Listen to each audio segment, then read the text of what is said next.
Good evening. Happy Thursday, everybody. October 17th, Budget Committee, Pelham, Town of Pelham Budget Committee, now in session and all. We are going to start off, oh yeah, I got to do attendance first. I'm going to start off with the Pledge of Allegiance. Are we all right on audio? Do we have an audio? We're good, okay. Mr. Smith is here. Mr. Gagnon? Here. Ms. Ryan? Yes. Mr. Carter? No, Mr. Carter. Ms. Brown?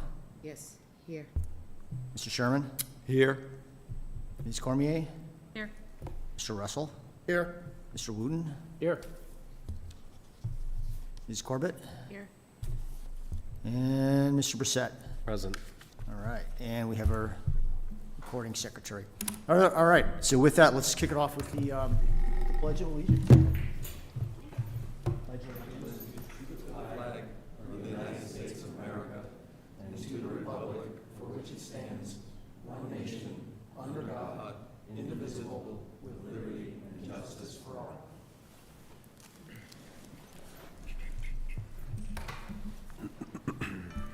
Oops.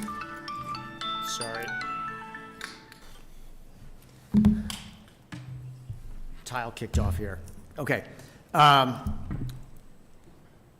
Any comments about our meeting minutes back from either last week or from our school walkthrough on Saturday? Any changes that anybody wants to make?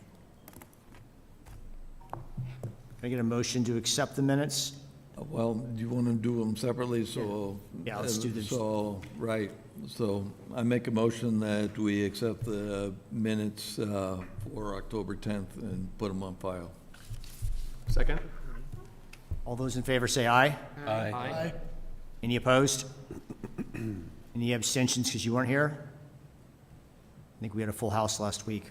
Okay. All right, and for the Then I 12th? also make a motion that we put the October 12th minutes also on file. Second? All those in favor say aye. Aye. Aye. Abstain. I have an abstention from Deb Ryan. Anyone else? Thank you very much. All right, old business. We have the cemetery trustees here. I think we had a couple of questions, and I think the cemetery trustees also wanted to provide an update on some things. Brad, I think you had some information as well.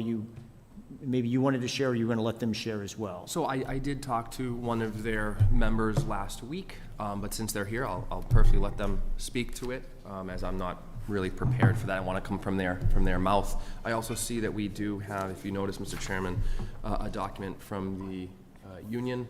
I don't know if that's going to be discussed or not, but just to bring it to the board's attention as well. Yeah, I guess we put a copy of this in the notes. I hadn't had a chance to review this prior. If I was to read this in, just for our viewing audience, so this is from the AFSCME Council 93, which is the local labor union for the public works employees. As the exclusive representative of AFSCME Local 1801 of Pelham Public Works and Municipal Employees, I respectfully write to you that the union and the town collectively work together to establish a remedy to eliminate the foreman position that existed and was maintained by Mr. Cunningham at the cemetery. Mr. Cunningham is certainly a great asset to the town, but also a great loss to our membership. In his vacancy, we wish to fill and mutually support a position for a full-time cemetery caretaker. With mutual support, we feel this position better suits the needs of the town and the needs of Mr. Cunningham. We feel this relationship between the parties involved promotes harmonious labor relations, and we wish to continue said relations. Ryan Loans, staff representative. I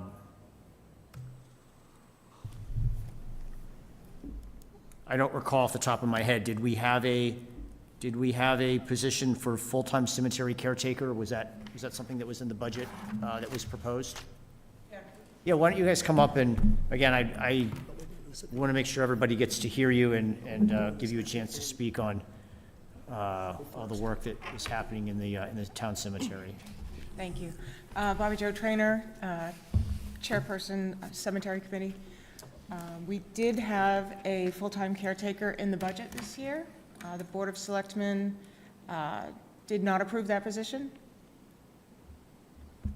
Okay.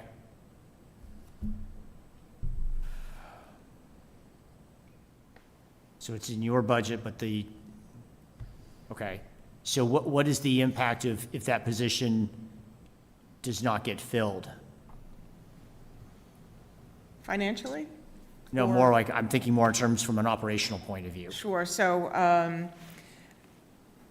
we would have as of right now, with just Sean, who's the only full-time employee, we need somebody to shadow him, and we're unable to do that with part-time people. So this would be somebody who would work with Sean full-time throughout the year to be able to support burials and support the team and maintenance, et cetera.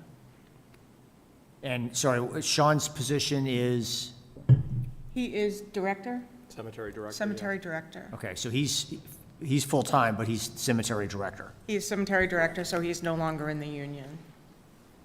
Okay. Okay. I'm going to still think about this. Does anybody else, Mr. Sherman, do you have a question? I think you need a little bit of history, is that there had been a paid sexton position. Is that the board at one point eliminated that. But basically, there was a cemetery manager, that's what Sean was, all right? And then you had the sexton who handled, we got most of the paperwork and the office, you know, during the week. Is that, so the town has elevated Sean to that position, but that therefore leaves only part-timers now. Unfortunately, is that you were trying to run 6 cemeteries with, there are 3 part-time workers, and already I think there's. We currently well, have there- 2. We have Callan and 1 other part-timer right now. Yeah, is that, so that therefore, I think they are short, given, you know, 365 days a year, you know, that people indeed need to be buried here, and that makes it difficult to cover vacations and all the work that needs to be done here, particularly over the course of the spring, summer, and the fall going forward. So, you know, I think we should reinstate, which we do have the position that the union is asking for here. So, just to help out administratively and keep things running smoothly at the cemetery. Yeah, I do see a line 16 that was crossed out on the cemetery B page, new full-time assistant cemetery director proposed. Oh, wait, no, that would have been, yeah, assistant cemetery director. Although, would that have been, was that the position, or was it something else? That is the position, that was before we got the letter from the union with a specific title in it, so it is the same position. Okay. So, since I don't claim to know who all the players are, is it the intent here that the budget committee would then take the step to add that in, or lean on the select board to do it, or what's your perspective? I mean, I got a letter here saying that the union would like to add a person, and Mr. Sherman made a case why there might be a good reason. I'm kind of reluctant. What? Mr. Smith, Lance Willett, what was stated earlier is partially true. What happened was Sean was giving a raise back in January of 2023. That raise, the way he became of it and the way it happened, was not with merit to the union. We approved, our trustees approved a minor raise with a 90-day review. Subject to any board vote or approval, he went from that raise right up to $36 an hour, which was not approved by our board. When the union got wind of it, how he went to that, and I don't know how the union pay scale runs, it created some discrepancy. Forgive me for interrupting. Just for clarification, should this be a non-public if we discuss an individual's pay or salary? I would strongly recommend that this is a discussion, not, because we are discussing a specific person, that this should not be. That's my thought. So forgive me for interrupting there. I just want to just hold for precaution Yep. there if it's an individual. If I could be so bold, are there any other questions that are a little bit more generic? Or is there a little bit more generic of a statement you can give us until we go into non-public to discuss some of the So, details? there was a rift with the union regarding that position. To combat that and to fix it, our town administrator intervened, turned that union position into a non-union position with the same type of benefits and pay. The union was okay with that. What the union is asking for now is that same position be added. We don't need that same position. We have Mr. Cunningham that does that position. It's just non-union.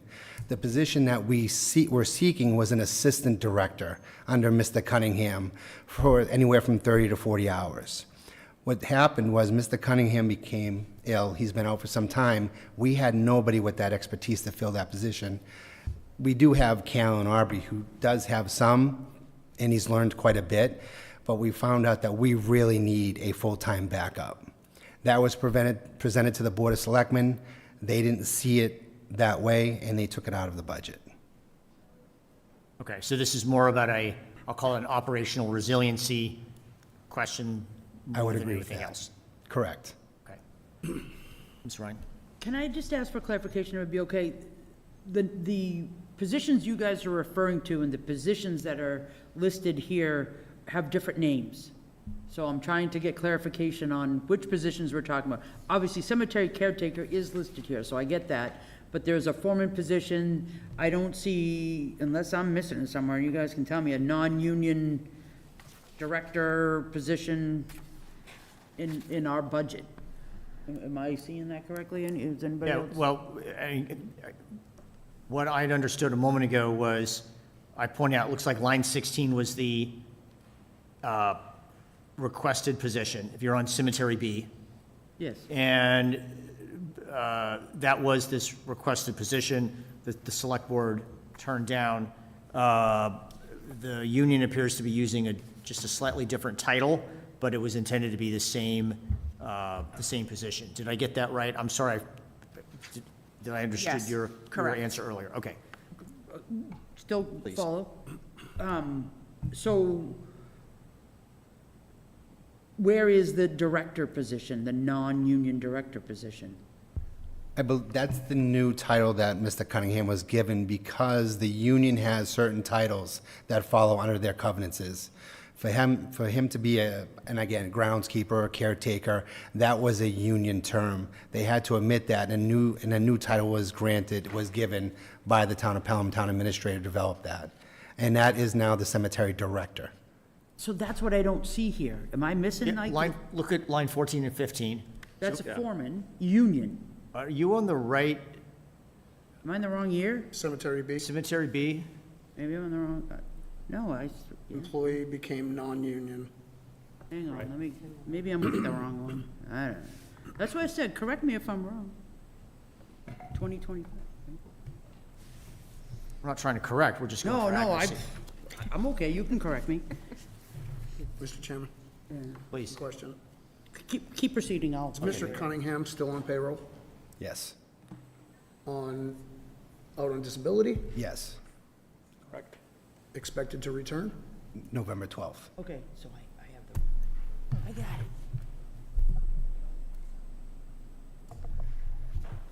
Mr. Chairman, if I may, I think Ms. Corbett had something to say, and I would like to hear her opinion. It may be worth noting, the selectmen did elect not to move forward with the full-time position, but if you refer to line 32, we did approve the part-time position. Thank you. New part-time position approved. Proposed for 4/1 start.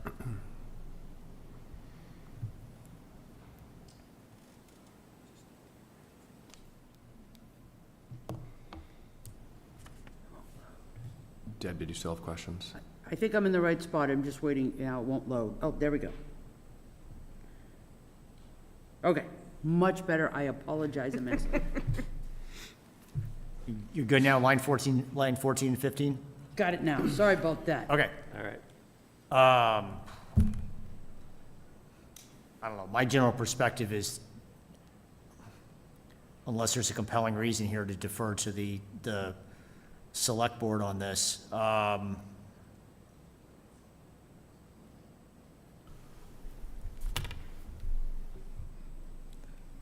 If I can be so But- bold, I think you were asking this group if they could make that bold presentation to sway us. Otherwise, I think I follow in your suit. yeah, I mean. All it's within reason of no Under- names. Understand this, you know, I didn't have any background context. We just showed up and there was, you know, trying to be respectful here to the union. Obviously, this is an important subject to them. So I'm coming in with zero context. So, and I think I speak for everyone, everyone else. I'm just having a hard time in general, I'm having a hard time coming up with the reasons why we would overrule the select board, because they probably put more time into this and they're a bit closer to it than we are. So I guess in my mind, if there's something super compelling, we should hear about it. It does help me to know that, for There Mr. Sherman, had we been. can add, there is precedent that we could add it back in. Go ahead. Right. And is that you now have just one, for the whole year, just one person that is there full-time. You know, I think, you know, given how important that position is and how it serves the whole town, at any time, you should have somebody in a backup that, you know, that is indeed full-time, that can eventually learn, you know, because it's no longer simply digging a hole in the ground and putting somebody in. You know, given all the health regulations and everything else that's now has got to be followed here, and that therefore, I don't think, bottom line, a part-time employee, you know, is that we can argue what the pay would be, the benefits would be, and so forth, but I think the cemetery should have two full-timers there. Yeah. Please. I'm still not sure I understand this. In reading this letter, it gives me the perception that Mr. Cunningham no longer works at the cemetery. Mr. Cunningham is coming back in November to a full-time position. Are we asking him to just make him union? Or are we trying to create a brand-new position that never existed? Mr. Cunningham went out for a personal issue. He's been out since July. We just got notice from HR that he'll be returning on the 12th of November. He's still employed. He still gets his weekly payroll. Basically comes off as 600 hours of pay time off. So what was discussed with the previous board prior to the new members is that we felt, given the amount of knowledge and perplexity of the grave digging, the location, the new advancement, the columbarium project, the neglect that some of the cemeteries have had, we found in the last 2 years that although Gibson is maintained every 7 to 10 days, Gumpus, North Cemetery, and others are only done once a month because we have part-timers and we have one full-timer. Our full-timer, and Mr. Cunningham, he does a lot of office duties because when we terminated the sexton position, it was the board's decision, as well as Mr. Cunningham and then the secretary, Mrs. Woods, that they were doing those duties as a sexton anyway. So what we decided as a board was, okay, the secretarial duties that the sexton did, Mrs. Wood would take.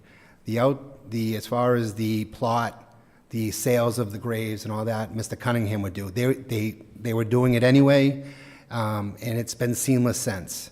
Is there a need for a sexton? Absolutely not. In fact, you're starting to see across the state the sexton positions are going away.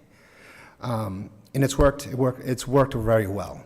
So, and with those job changes and added duties, we increased their pay at that time. So, at least one of them at that time. So, it was then discussed, because of the amount of office time that Mr. Cunningham was doing with recording recording graves, selling graves. Our documentation was subpar.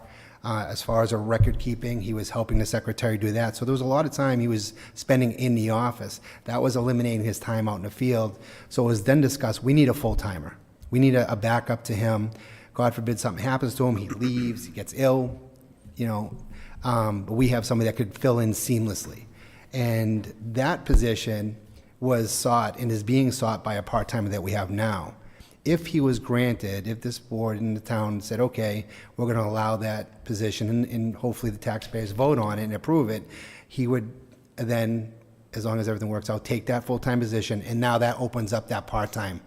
So we didn't need that other part-time that the selectmen gave us. We felt if the position, the full-time was given, that would open up that part-time spot for somebody else to move in underneath now our 2 full-timers. And so that's what we saw. It was discussed at the selectmen's meeting, very little discussion, but it was really a money issue in the way that the voters and the economy and everything was going. It was just, and we are working off a default budget in 2 years, so we're trying to crunch numbers. We have Bill with us now that's really done a great job and doing a great job, but we're trying to get the most bang for a buck while maintaining our cemeteries according to state law and standards. Although Gibson looks great, that's where our main focus is, and the other ones are falling a little bit behind. Mr. Russell, to answer your specific question regarding this, the union is looking to backfill Sean's previous position because they've lost a union member. Thank you. And so, to follow that up, in regard to Mrs. Wood, she's no longer there, right? Correct. And so, it was determined to remove the sexton. So we removed a position, and now we're looking to add another position back because the workload. No, we divided that sexton's duties between the secretary, the part-time secretary, Right. and the director's position. But the folks that were in the field are now in the office doing sexton work. Only Sean. Only Sean.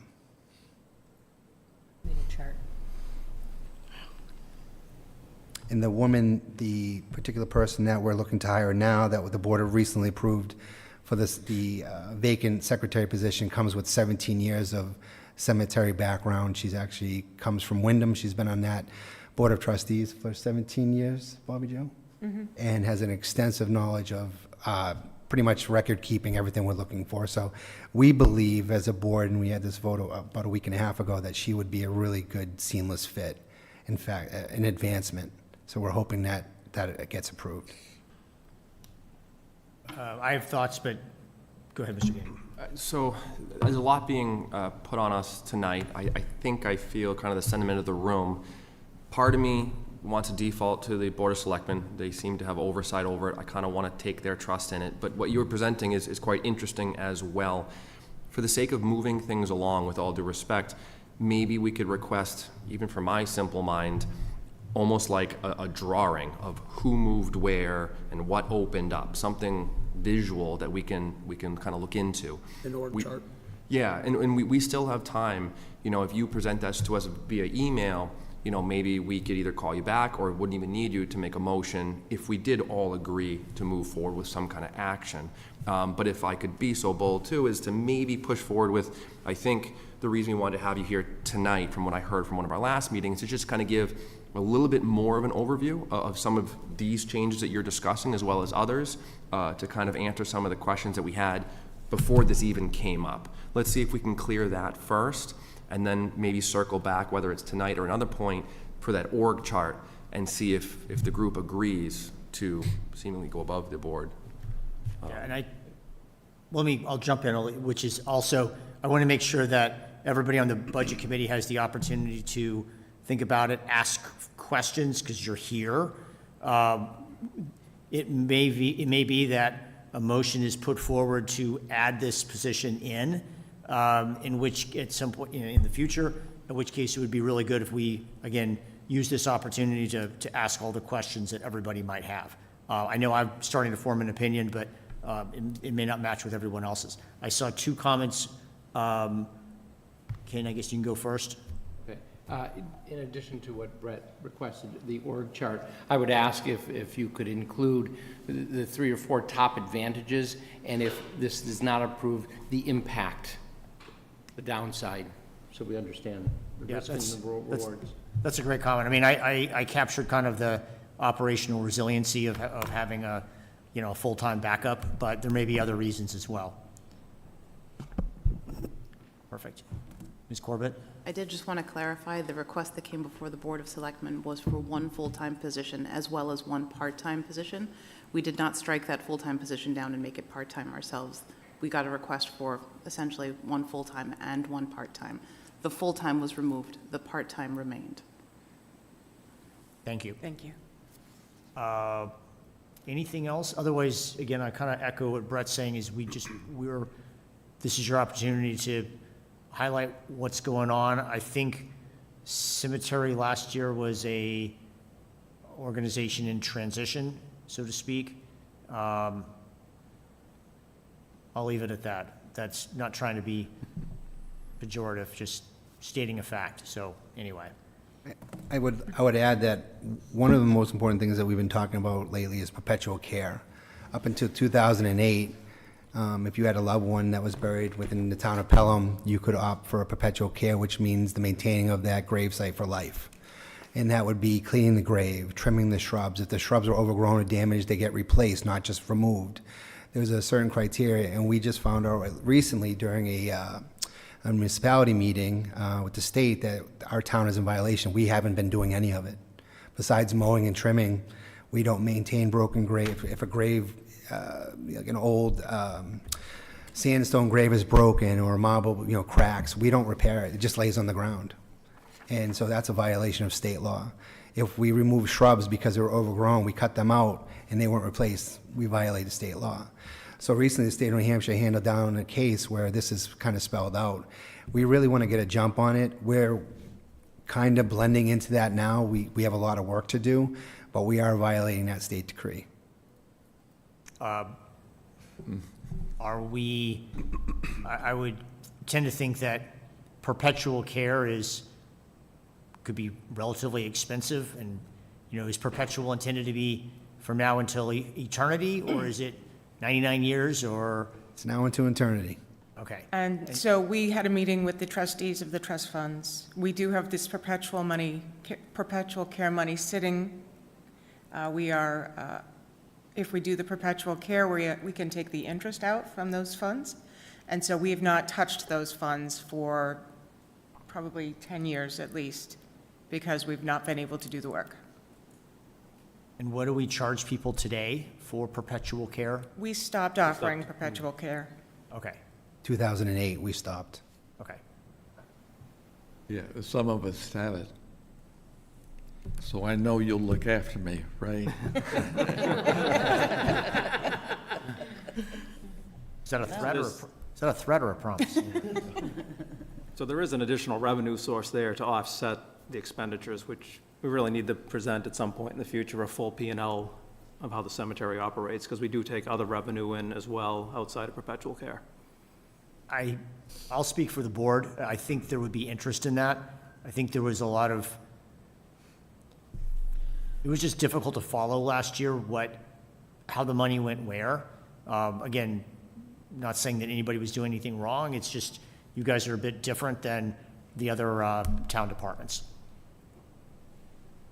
Mr. Chairman, I know I saw Mr. Ken too. I think just for clarity's sake and jurisdiction, I'm still learning this, but, we only have so much, power, ability to work with you. You are a standalone organization, so I just want to make sure that I can see these discussions getting quite in-depth into the weeds. I would focus my colleagues just to focus on what we have control over as this board, and maybe try to keep maybe some of those longer discussions for another day out of the need for our time. No disrespect. No, understood. Mr. Chairman, I think Ken went ahead. Ken, go I ahead. was going to say, to me, that's a material comment there. If there's offsetting revenues, that would... There is, yeah, which probably hasn't been presented in the If you past, could but, include that as one of the advantages, yep. that'd I be will, great. I'll put that in the summary I provide. Thank you. Okay. I'm also just taking a quick look. 2025 Select Board approved $239,000 and change. In the big scheme of things, relatively small, not that we don't want to be doing our job here, but again, I'm just from a perspective, I guess that's a nice way of saying, if you guys go over budget, it's not as impactful as some of the other areas. So, Yeah, and those two increases, I think, as we discussed last time, we're falling two areas, right? We're looking for a new mower at like $11,000 in salary increases, and a new part-timer at like $16,000. So out of that 36, that's 27,000 of it right there. yeah, and I think the mower was a one-off, was a 1 year, if I recall, it was just a 1 year by the mower. Correct. All right. Any other questions while we have the cemetery board folks here?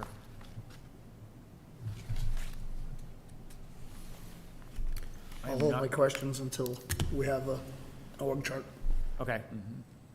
So are you clear on what we're asking for next steps? Yes. Okay. Yep, we'll provide the org charts with the movement, and we'll provide what our positions do, and then the impact whether this position gets approved or not.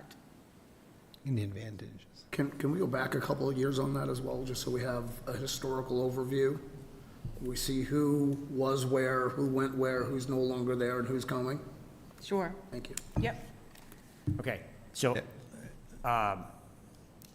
so she, and I'm sorry, I'm so bad with names. Bobby Joe. Bobby Joe, thank you. She gave her interpretation of what she thinks we were asking for. Does that agree with everyone else? Is that, if we get that, we're good? Okay, good to go. Okay. All right. Thank you. Thank you very much. And we'll be tied up on school for the next couple of weeks, so within the next week or two, but we don't need it tonight. So thank you very much for coming out tonight. Thank you. And actually, good reminder, I know we've got the big cemetery, but I forget that we actually have like 3 cemeteries in town. No. 5? No, there's 6. 6? Really? It should be like a scavenger hunt or something like that, or I had no idea. Mr. Chairman, so I want to take a little blame here. We did receive, and please from the school board, let me know otherwise here. I think earlier this week, I forwarded to our group a PDF, which was then the IT department uploaded to our iPads. We were all working off that. I believe within the last day or two, we received a new link. I did ask, I believe, this group here, what was the difference? They responded, which they can probably explain further if need be, but there was only a very fine difference between the link they sent and the PDF they sent. If you can just clarify that real quickly to get us started, but just for the board's sake, I did forward it, forgive me, just tonight. So if you look in your email, you'll see that link with the small change that they're going to talk about. So we should go ahead and introduce ourselves, Yes, perhaps? please. I was going to say, if you could start off by introducing yourselves. Thank you very much. Okay. So I'm Chip McGee, Superintendent of the Pelham School District. Thank you for taking the time this evening to listen to our presentation. I have with me Sarah Miranda. She's the Assistant Superintendent in the school district, and Deb Mahoney. She is our business administrator. I also have in moral support behind us. We're talking about the elementary school, so Principal Van Franken, and Keith Lord is also here. He's our Director of Technology to provide us support if we need it, though. This seems like a friendly group. So for the link, to answer your question, we put our budget book up on our website, and we send out the link so that if folks are following from home, they can use that link to get to it. You had asked me if there was any changes, and I changed one chart, but it was not material. It's just a piece of a summary. So what you have on your iPads is exactly what we're going to go through. And if you decide to use the link, it's the same as well, because all the pages are the same with the exception of one little chart. Excellent. Thank you for that clarification. And that would be the 205-page PDF that was sent out, correct? Yes, 205 pages. And just to emphasize, that's up on the, It's on our Pelham School Public- District website. It's under the Business Department and under Budget Information. They'll see fiscal year 2026, and just below that, it'll say School Board's Recommended Budget Book. And that's what they can click on from home and follow along. Very good, thank you. Mr. McGee, if you want to kick us off? Yeah, so I'd like to start first to say thank you. We do have over 200 pages to walk through, but I think big picture is an important place to start. I saw almost all of you at the walkthrough on Saturday, and so I've mentioned some of these things at that meeting, but I want you to hear really where the district is headed. And so there are a lot of factors that go into our budget. I also want to recognize that running public schools is the most expensive of the public activities that any town does. And so in order to be prepared, we go through a thorough process to make sure that we have a budget that meets our students' needs, but it's also fiscally sound. Big picture, the budget we're proposing, I'm going to speak specifically about the general fund. There are other smaller funds, nutrition being the one that would kind of ring a bell for people, but I'm going to speak now about the general fund. We're proposing a $42.7 million operating budget, which is up $2.2 million or 5.4% from the current general fund operating budget. And in order to get to that point, we have faced a challenging year this year. I just want to note that there's actually net well over the $2.2 million of increases, but there's decreases as well. But if you look at just the items that cost $10,000 or more, $1.9 million of that, or 89%, of the total increases come from non-discretionary areas. And by non-discretionary, I mean special education tuition, transportation, cost increases required by our collective bargaining agreements, things like dental insurance, gas utilities, things that are beyond our control. That said, I think I want to have the community and the budget committee keeping in mind what we're accomplishing here, what we're trying to do in our school district. Preschool through 12th grade, 1,613 students, 3 schools, and they are busy with classes, projects, tests, quizzes, all the stuff that it'd be pretty familiar to a lot of you walking through, reading, problem sets, presentations, grades, taking notes, homework, sports, after-school clubs, extra help, all of that. And I'm going to give you some specifics just to paint a picture. Last Saturday, we had 20 schools here for the Pelham Invitational Cross Country. Just 2 days ago, we had the mock bedroom activity at Memorial. The Pelham PD and Pelham Community Coalition put that together so parents could see what might be hidden in a child's bedroom. We had our annual Project Blackout football game, which is a fundraiser for pediatric cancer. Elementary school had Fun Fitness, run by our Parent-Teacher Association, raised over $30,000 for activities at the elementary level. Of course, we had the grand reopening of Pelham Memorial School, completed on budget. We had a parent presentation that Sarah put together, from freakouts to friendships, what parents need to know and do about worry, anxiety, and depression. There's a lot of things going on. That said, in order to develop this budget, we started back in May, and this was the direction I gave to the team. The first is I told them to keep in mind that voters did not approve this budget last year. My goal that I asked the team is to have it approved this year. When the community is able to support our budget, I think we're in a stronger position to work on teaching and learning. The next is we need to adjust for enrollment. So I'll speak to that in just a moment. And the last is that we have plans in place for technology, instructional materials, and facilities in order to keep up to date on all 3. And I directed them to follow those plans. So we did put our budgets together, presented in August. Once I heard all the parts, I put together what I call the superintendent level 2 adjustments, and I was able to reduce $281,000 out of that first proposal. That was presented to the school board before we got here. They reduced an additional $379,000, focusing specifically on the general fund.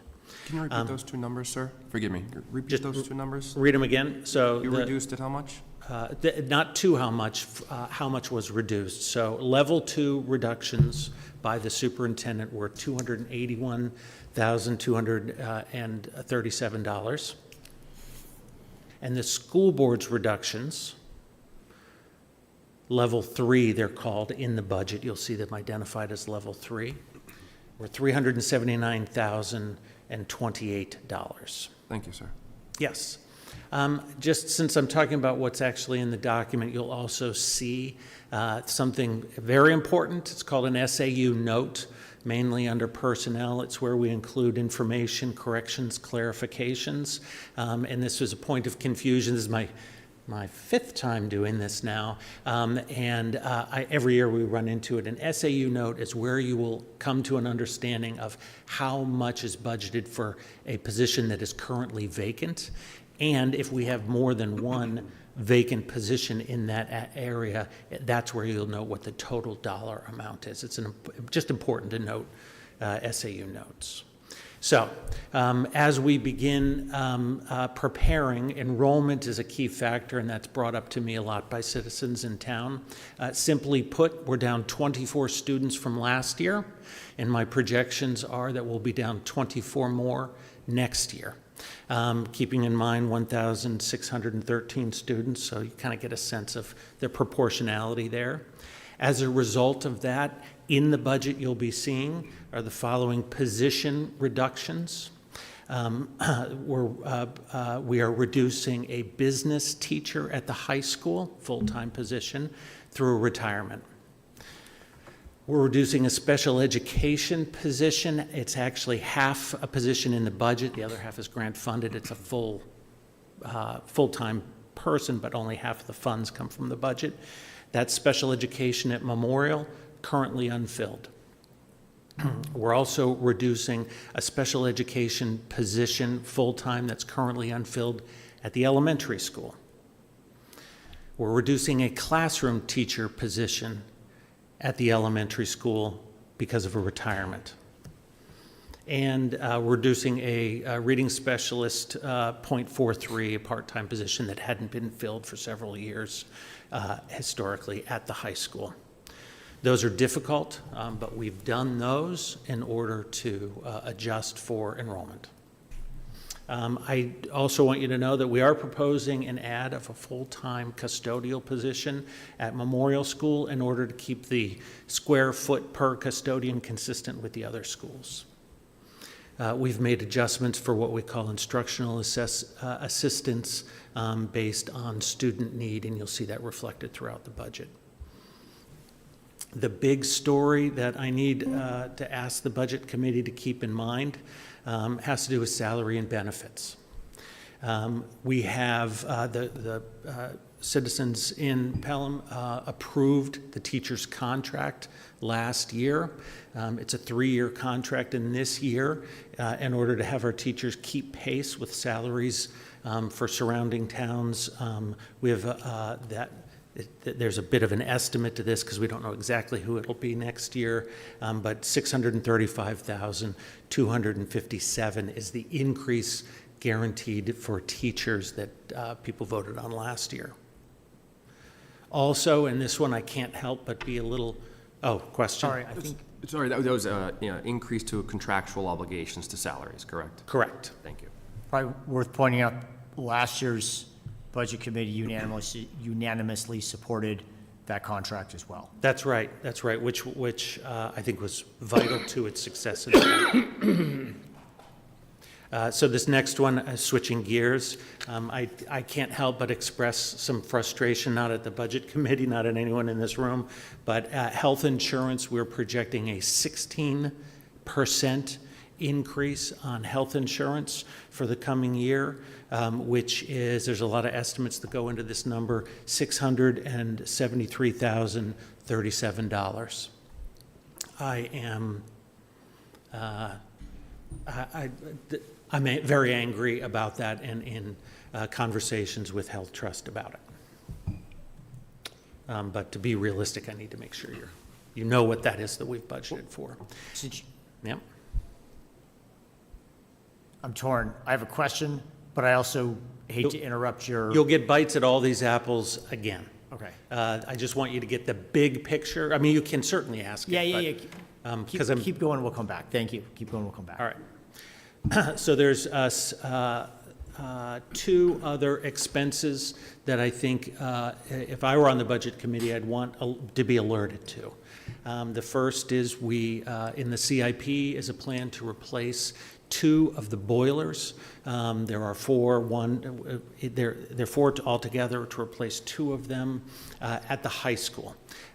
These are from 1998. They're 26 years old, and we have concerns about their functionality after this heating season.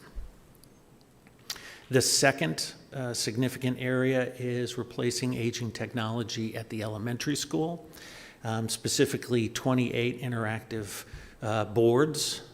It's part of our tech plan for the district, and this year happens to be Pelham Elementary School where these were first installed. This would be half of the boards in the school. They're used extensively and on a daily basis in all elementary classrooms. This is budgeted at this point at $95,200.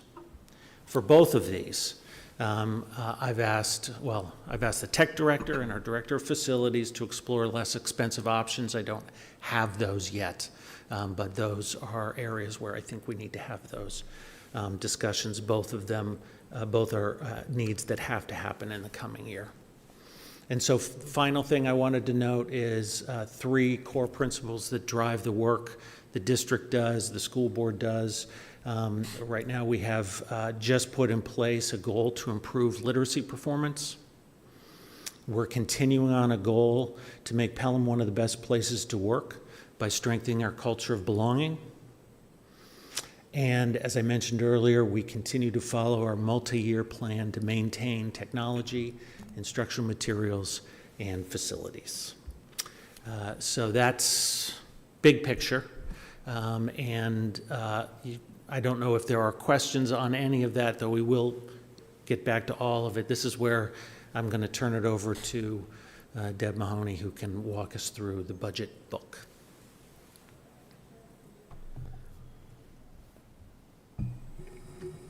I got a couple questions, and because I think when you hit the budget book, we're going to start going in line by line items. So if we're talking big picture, this is probably a good place to jump in.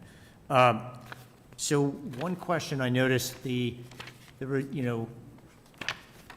working to align the head count with the reduction in students, reduced reading specialists by 0.43 full-time equivalent.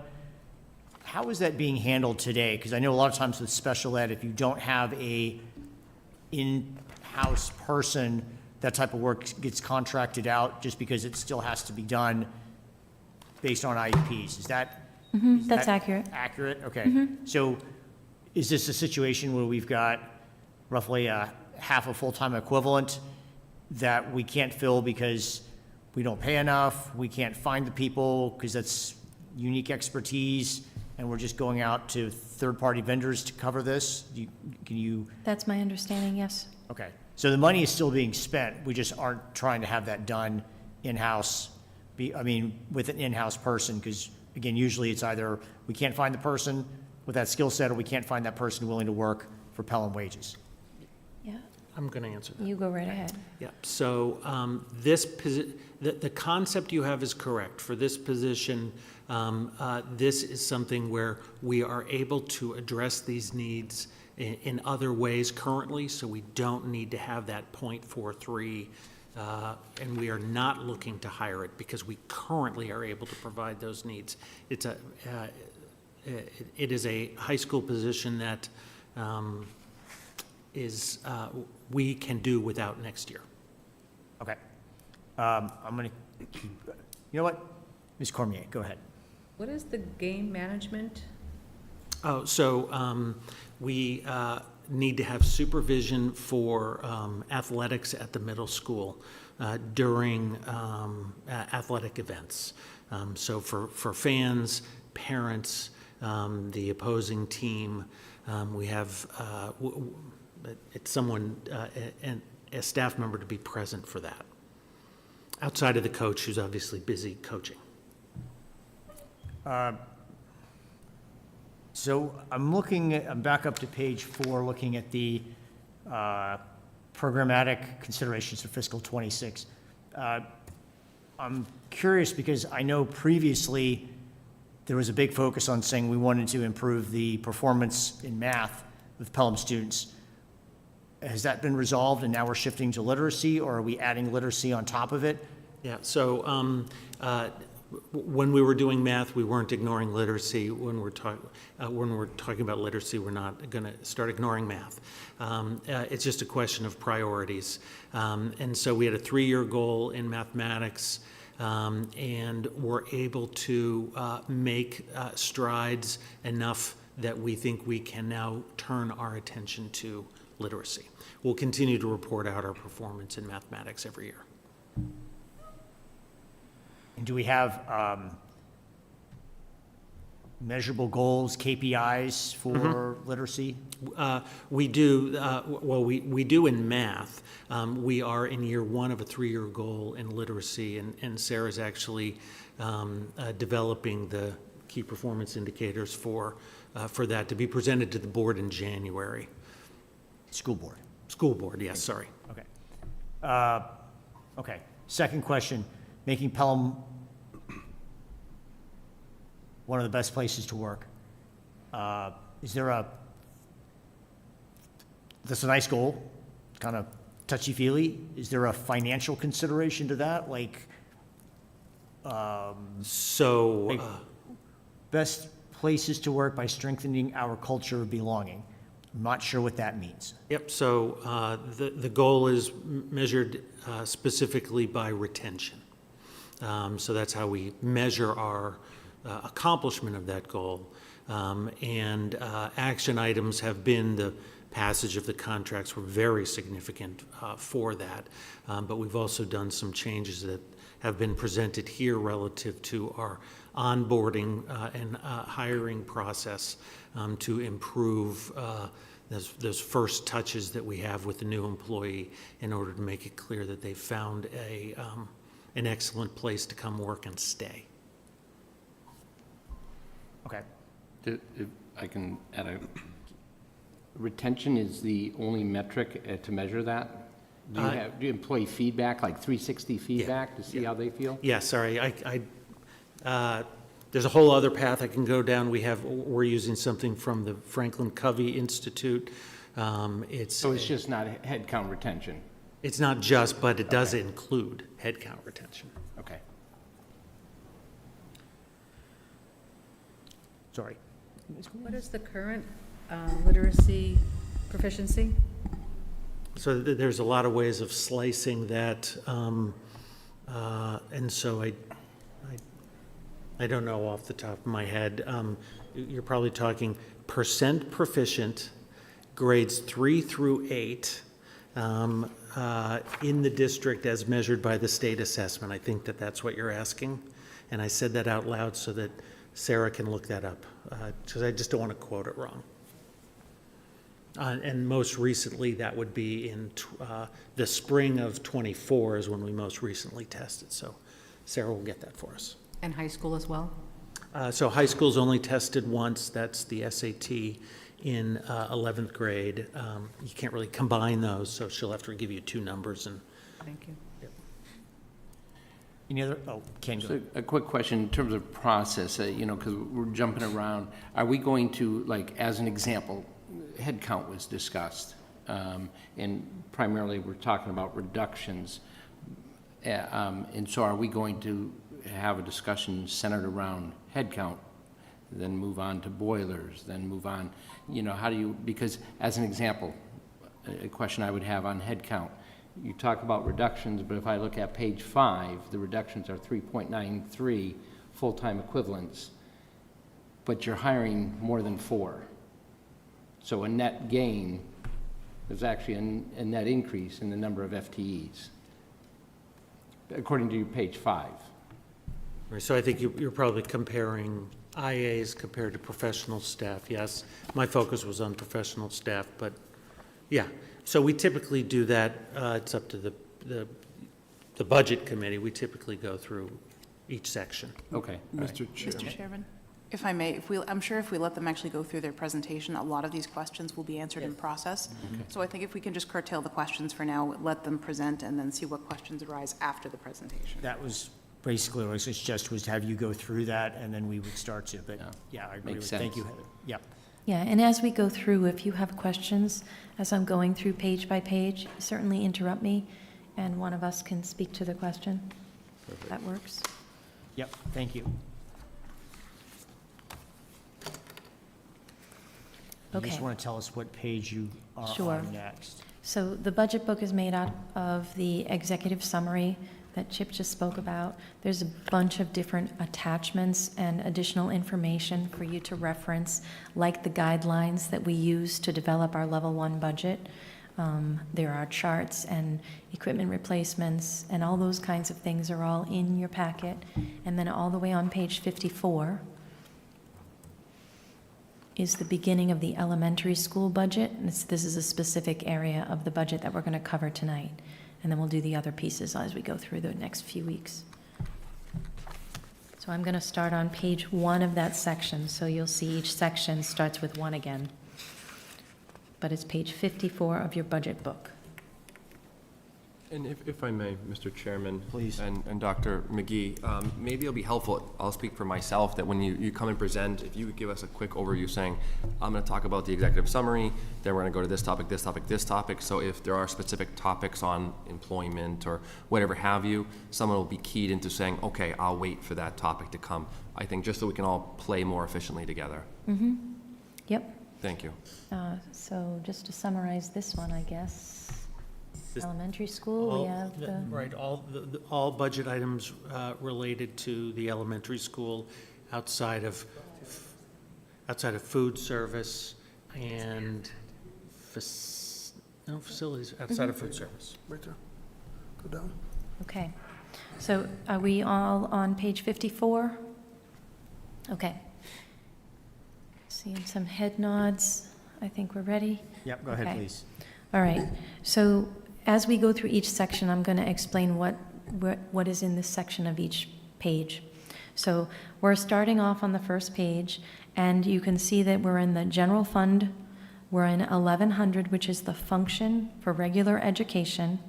And then we have the specific first line, which has a 110 salaries. Do you see that 110 salaries? So I'm going to keep referring to those numbers, the 110s and that title, and where I am as we go through.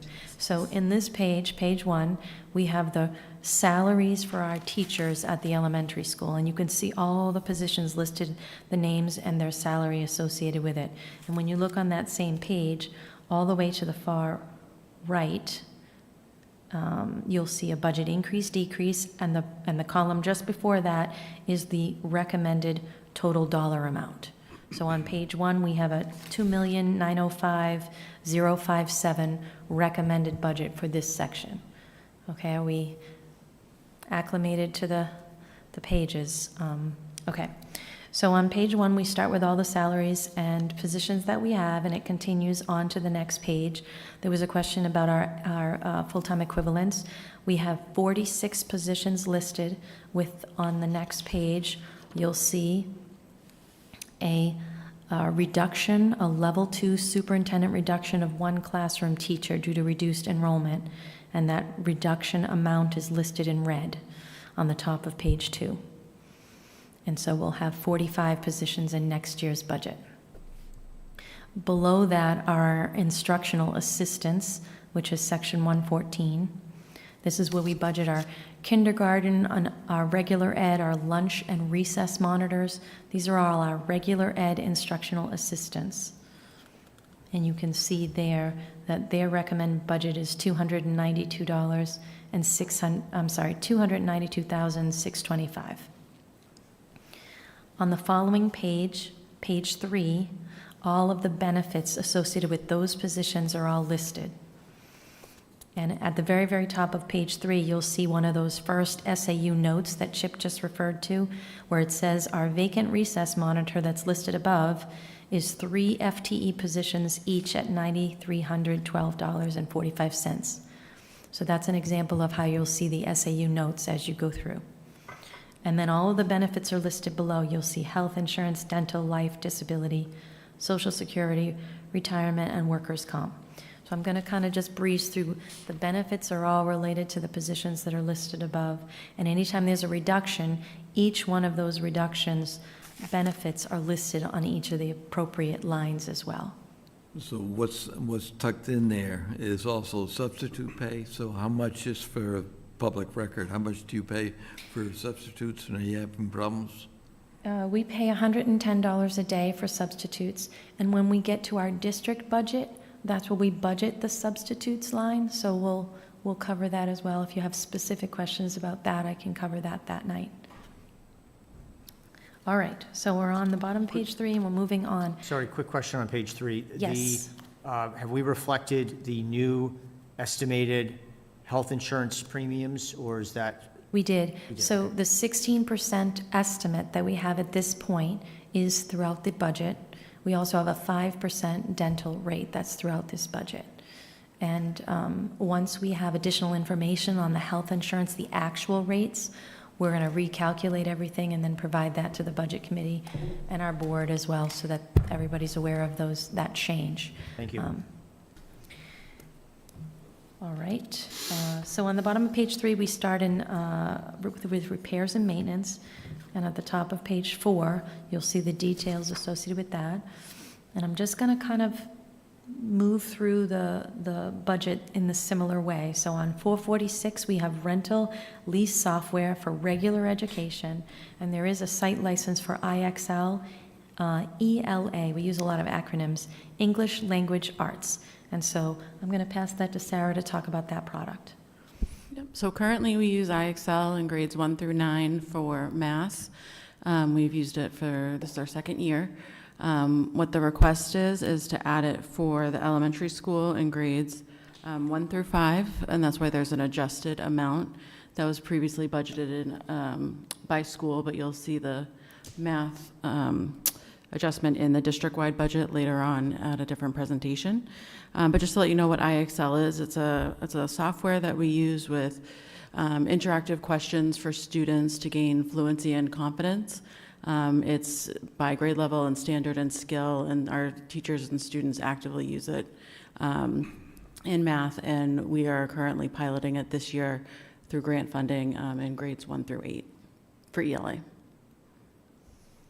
And you'll notice that it has a requested amount of $10,800, and then at the superintendent's level, there was an adjustment. There was a reduction of $7,500. So that is currently in our budget for $3,300 based on the updated quote that we received. So when you see these level adjustments, you refer that amount against the original requested amount. And then you can see, as an example, the following thing: the superintendent reduction was the reading A to Z. That was listed at $1,710. It was cut at that second level, and so there is no reading A to Z product in our current requested budget. Okay. Just below that, we have supplies. Yes? Quick question. Yes. Just so that everybody's aware, I guess, what was potentially the reason for a cut like that? For reducing it? Yeah. Yep, and so the process we use is I talk with each principal about what would be what's core programming that we can't let go of, and what are items that teams of teachers can do without. And so it really came from the school level to say, if we had to live with the reduction, what would it be? And this is what they talked about. And so just, I guess, a quick follow-up, does that mean in a case like this, where we were looking at grades 1 through 5, you know, we may have chosen to forego it at grade levels 1, 2, and 3 and kept it for 4 and 5, or? Yeah, That is 1 through 5. are we talking A through Z right now, or are you I'm talking talking about? about IXL. IXL, yeah. So this currently, the adjusted quote is for 1 through 5 for ELA. The math quote is in our district-wide budget because this is only at the elementary school for next year proposed. Like I said, right now, we're piloting it 1 through 8 this year through grant funding. Gotcha. Okay, thank you. Yep. Any other questions? Nope. Keep going. Okay.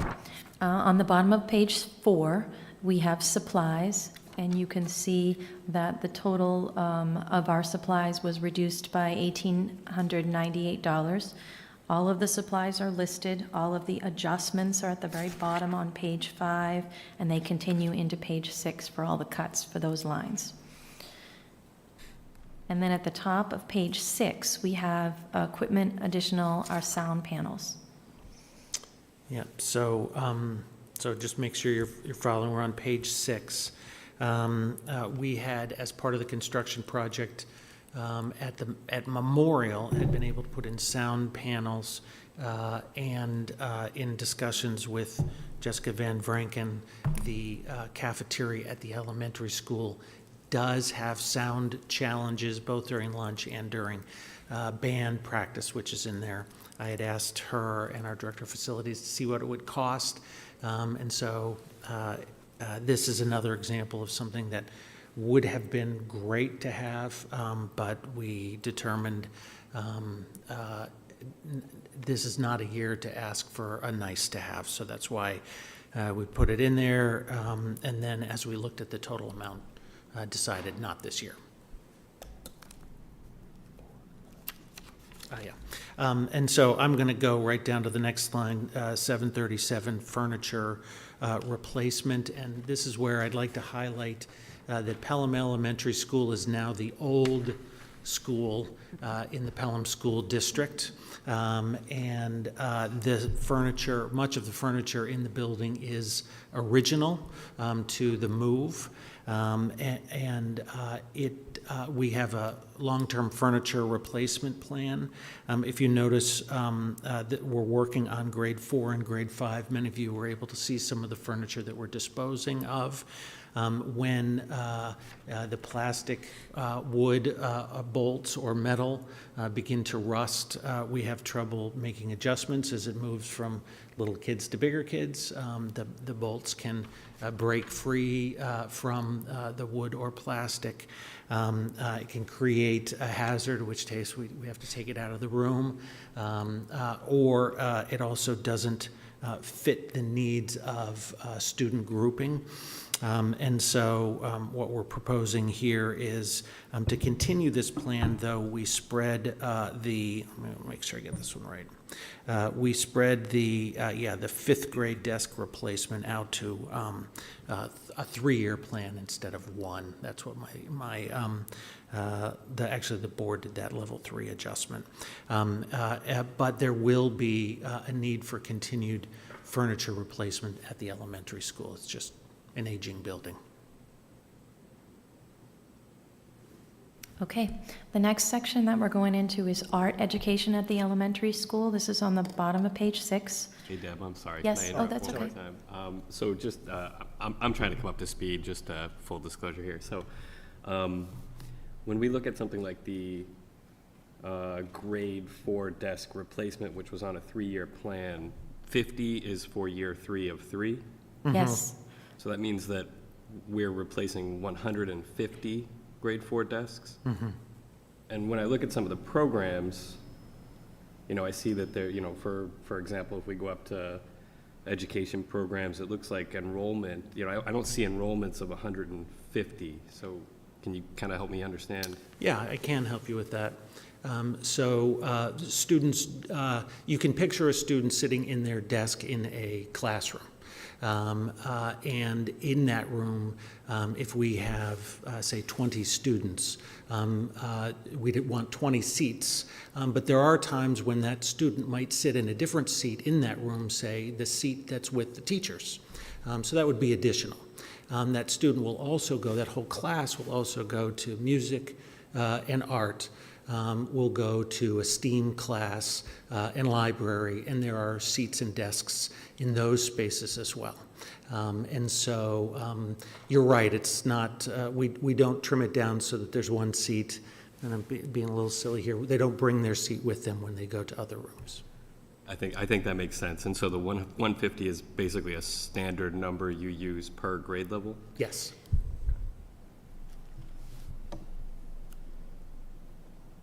Okay. All right, so art supplies, and you can see on the bottom of page 6, the total increase there for supplies is $233. And at the bottom, see where it says total PES art education?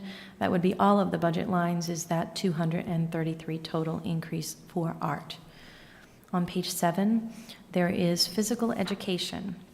We have supplies, and there are some similar supplies listed that we've had in the previous budget, but there is one new request in this group that is for a new unit, which is a golf program to learn and understand the skills of golf. And this is a product called the Magnus Golf Pack that allows for us to put all the supplies in it, and it easily transport around the gym and for the students and for the staff. So that cost is $28.48. You'll see it 4 lines down in the supplies line where it says new request Magnus Golf Pack. And that's an example of just a specific, anytime there's a new request, we try to note that in our budget. On the far end, you'll see that our total increase in supplies for this line is $3,984. So some of that is from that new request, and some of it is for incremental increases in the other lines. On the next line down is the information access fee, which is $643 for physical education, and that's a reduction of $150. And so the total for the physical education department there is $3,834. On the bottom of page 7, we have a math education, and you can see that the total overall is a reduction for supplies of $600. And then on page 7, you can see that we had some text replacement increase for 602, and so the total change for our math budget is $2. On the next section, we have music education at the elementary school. First, our supplies, and that's a reduction of $431. And then the next are our textbook replacements, and this has an increase of $714. You'll notice at the very bottom of the 640 section where it says new request choir music.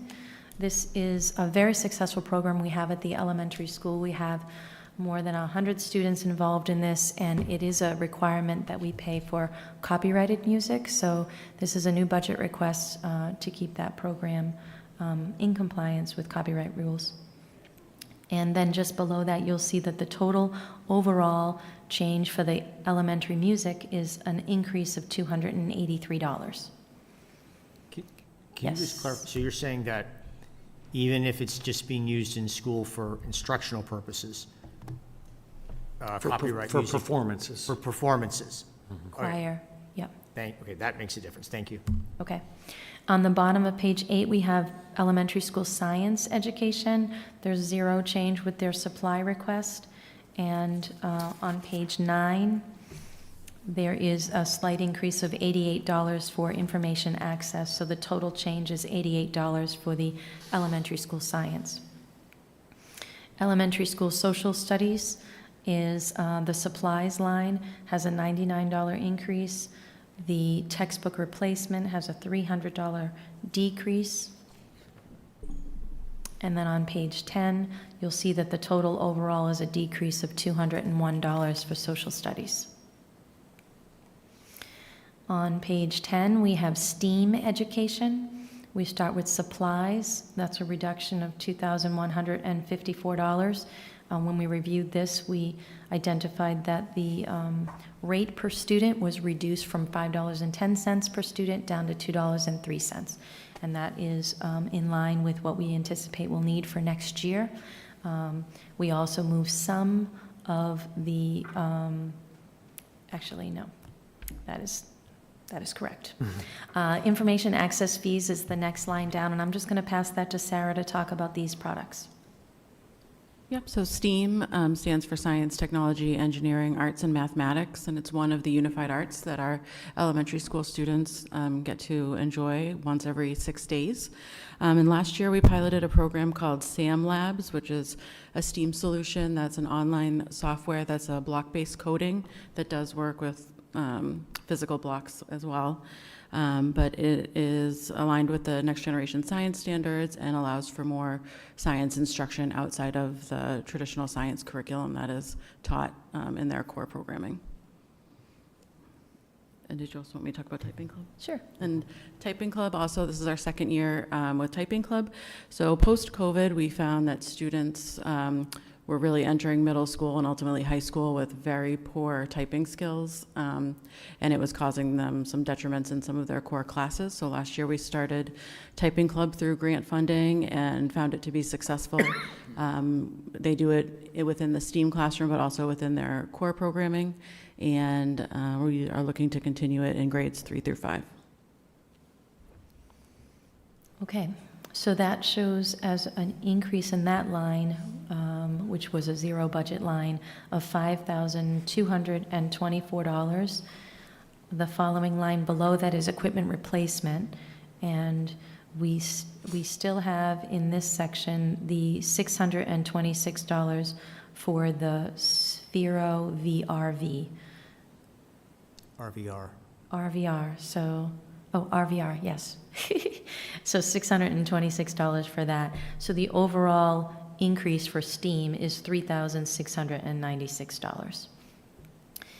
At the bottom of page 10, we have reading education. There is a reduction in the overall supplies of $927. The testing protocols just above that is a reduction of $176. On page 11, our textbook replacement has a reduction of $2,328. On the bottom of page 11 is a reduction for information access fees of $728. And then there is an increase for software of $1,655, a reduction for miscellaneous, for a total overall of a reduction of $2,804. That's pretty much just because we were aligning with what we really needed for next year in that program. Can I get you to go back to page 10? Go Sure. ahead, Mr. Chairman. Which page? No, I think for the majority here, would you explain the book replacement? Isn't there a rotation Yep, going forward?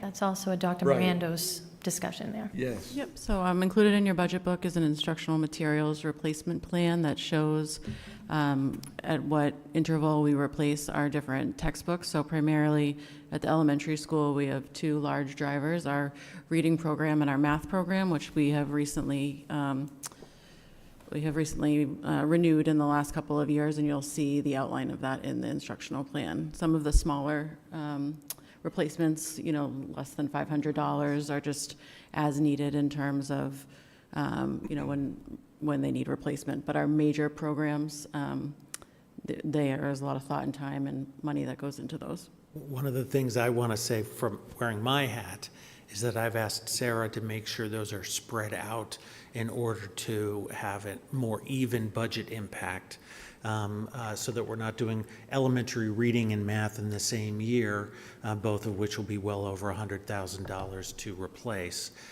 And we do the same thing, not just with instructional materials, but with technology and capital improvements, trying to even things out over the years. And you'll see all three plans are in here. Yeah, and also just to note, when we say the replacement for those major programs, that's a 6-year replacement. That includes all materials. It's not every year. Right. Go ahead, Ms. Cormier. What is the material change in these books? What changes in a math book year over year? I wouldn't say year over year, but the pedagogy in terms of teaching math has changed over time. And we found through an extensive math review that the materials that we were using were not the best suited for our students. So we've been with the program reveal, and we're actually going to be using the program reveal at our middle school next year. So we'll have the same program in grades 1 through 8. There's one other thing that I need the whole budget committee to be aware of is we use the term instructional materials now. All the publishing companies provide us really subscriptions. And so after 6 years, we no longer have access to the online materials. So that's testing, reading materials, materials that students can access from home. There's a whole host of materials that they simply don't give you access to after 6 years. It's not like the old chemistry textbook that you could bump another year and say, how much did chemistry change? We wouldn't have access to it after 6 years. It's a new model in the publishing company, out the publishing world. And this is on top of having a textbook with the additional Right. online resources. That's right. So, so the cost is to have both. And the consumables, which are like the workbooks that kids take home in their backpacks to work on. So Yeah. those are included. So I had, keep going. I'm going back a page, so keep going. Oh, when you're evaluating the different programs, you were just discussing math. Do you look at what the neighboring communities use, what programs they're using? You know, you look at Wyndham as an example, who is in the almost top 10% in terms of the state, in terms of their ranking. Are we looking at the programs they're using to try to emulate success? I mean, we definitely look at neighboring districts to get feedback on the program so that we're implementing ones with fidelity that are easy to use and deliver what they promise, I would say. But we also look for evidence-based programming that meets our standards, so it's not just a random selection. So it took us over a year to select the math book that we're currently using at the elementary. Okay, thank you. I just note that they're using the phrase paradigm shift on their webpage for the math. So that's one of those, I don't know, marketing bullshit words that sets me off, but not necessarily our purview here. So I'm in marketing, so that's why I see that. If you don't mind, can we go back just to page 10 for a second? I just had a question about, so it looks like we had Ozbots, I had to look those up, and then we were gonna replace them, and now we're not, so I guess we're just using, we've moved on, we're using the Spheros instead, is that accurate? That's accurate. Okay, all right. Got it, thank you. Seriously, if anybody uses the phrase paradigm shift on you, like, you know, all right, we'll keep going. Thank you. Thank you, All right, Deb. we're on page 12, and we are just finished going through all of regular education. And you can see on page 12, the total increase is $211,520. And all those salaries and benefits lines that were at the front of that section, that totals about $190,000, just under. So of the 211, 190 of it was salaries and benefits, and that's where we talk about that non-discretionary pieces of it. The remaining increase is just under 22,000, and you know, we just talked about furniture and a couple of changes to products that we're using, but that's basically where the 22,000 comes from. All right, and then we go into special education, and one of the things that I do want to say that we do in our practices is that we have certain functions that are part of our special education budget. 1210 is one of those functions.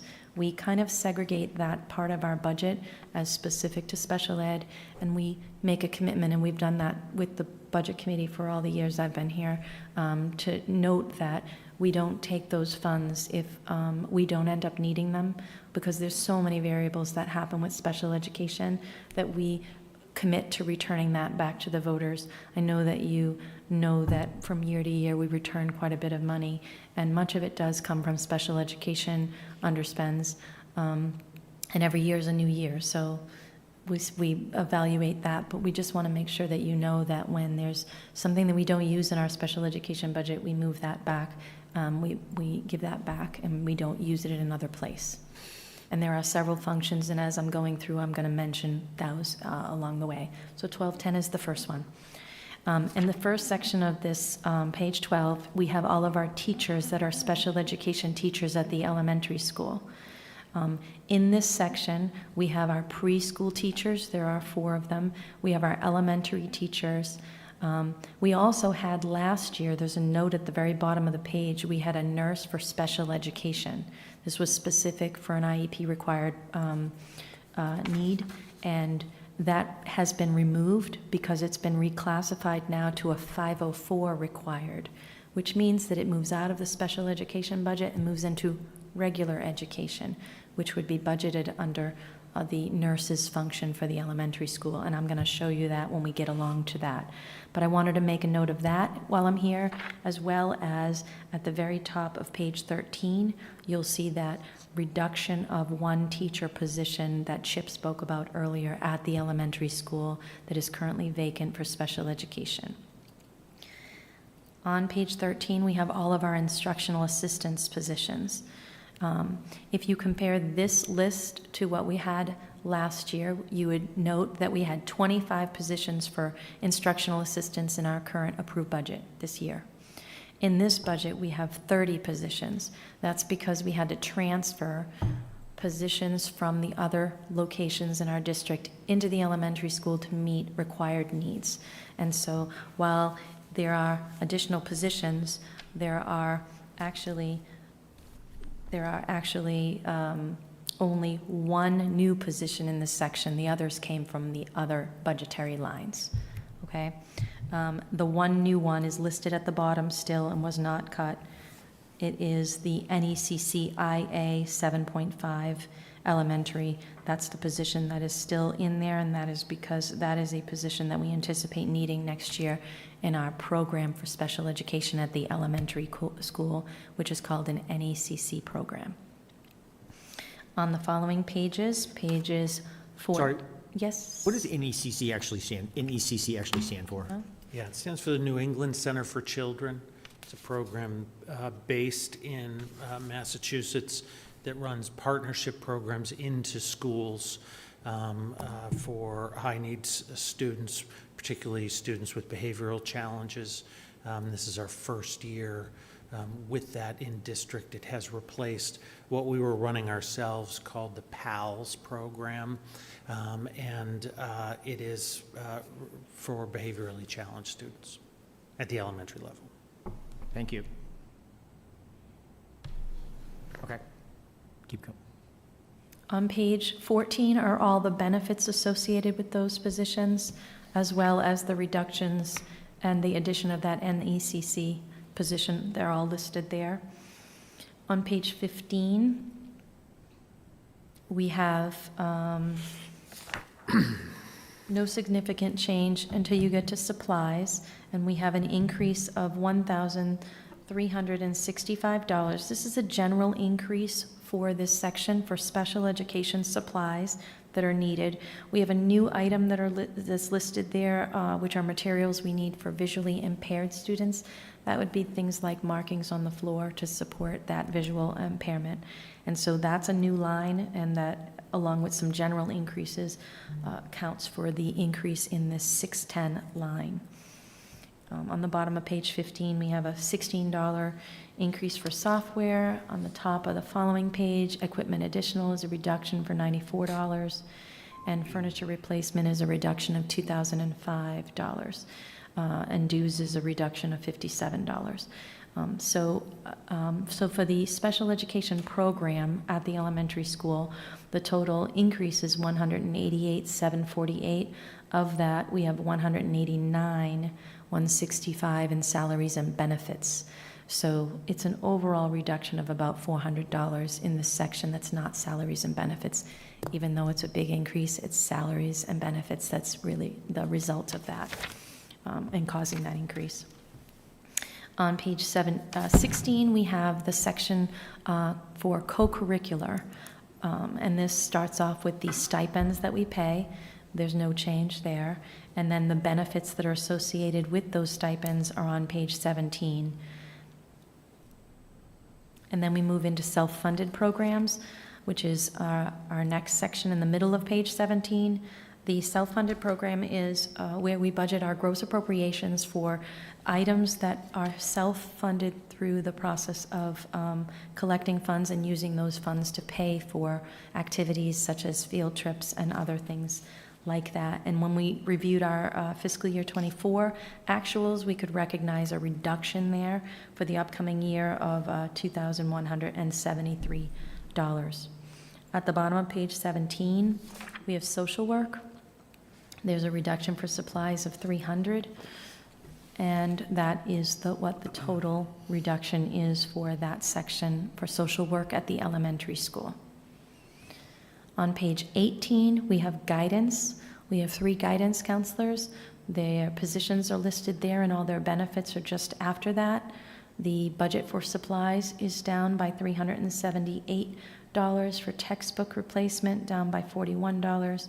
Equipment additional, down by $144. And so the total on page 19 for guidance services is $21,079, and that is from the salaries and benefits lines. On page 19, we have nurse services, and this is where you'll see that new nurse position. There's an SAU note under the 110 salaries section that indicates that this nurse 504 position was reclassified from our special education budget, and we moved it. So that accounts for about $60,000 increase, which is nearly the amount of the increase for that overall. And then all of the benefits are listed below. Professional services is an increase of $85. Repairs is a reduction of $46. Yes. Can I ask you quick, before you go to the next page? Yes. I didn't completely understand the mechanism around moving the nurse. It sounded like it had to do with, it was a special needs position, and now it's moving into like general nursing because it's required or something like that. I didn't quite connect the dots. It is still a required position for the student. However, it's moved from a special education classification to a regular education classification, from an IEP to a 504. They're both plans, and they're both required. And I just want to say, I think that that's as much as we should talk about in terms of the particulars. Because it just drills, it's not our place to drill down to any individual student. Not looking to go into individual student. I'm So, just. so therefore, I think that that's as much as we can say about the specifics. I can say broadly that when a student's needs come out of having been identified as having educational disability, special education, then we charge it to special education. And sometimes students' needs in general no longer qualify them for special education services, but they might still have a disability. 504 is where we address those. That's general education costs. And so if we were to say have to build a ramp for wheelchair access, which we have wheelchair access, but if we had to build it, that's a general education cost, not a special education cost, 504. And so this need moved from special education to general education. We just want to make sure that we hold that special education, those functions that we have committed to only using for special education, we hold that clearly in our budget and in our practices. And this is just showing that we've moved that position to a different budget line because of that, because of where it belongs. So is special needs, are all of those positions only tied to an IEP or only tied to a specific, I mean, I don't want to rat hole this because I know we still have a couple, but it's like, for me right now, it's still kind of a distinction without a difference. It's a big difference. Special education is a legal requirement at the federal level for an educational disability, where we have to provide specialized instruction. Understood. Written into an IEP, that's a federal contract. And we have committed to the budget committee. Deb taught me this, and I am sold It's drilled in. we will not use special education funds if oh, we suddenly don't have a need. We're not going to repurpose that for general education ever. We return it in this town. So we don't use it. And so if there is, this was a need that had been special education, it is no longer, that demand is no longer through special education. It's now a 504 accommodation, which is general ed. So we wanted to transparently switch that and make it visible. And it's a very different requirement within 504. Okay, so the need for the student is still there. It's just that the mechanism is being changed and therefore is changing the accounting. That's right. That's right. Okay. And it could also happen the other way around. You can move from a 504, depending on medical circumstances, to special ed. So it's a two-way street. Okay, thank you for the clarification. You're welcome. It seemed to be the same thing. It was just getting moved over in accounts, and it wasn't clear to me why that was being done. So, okay. Okay.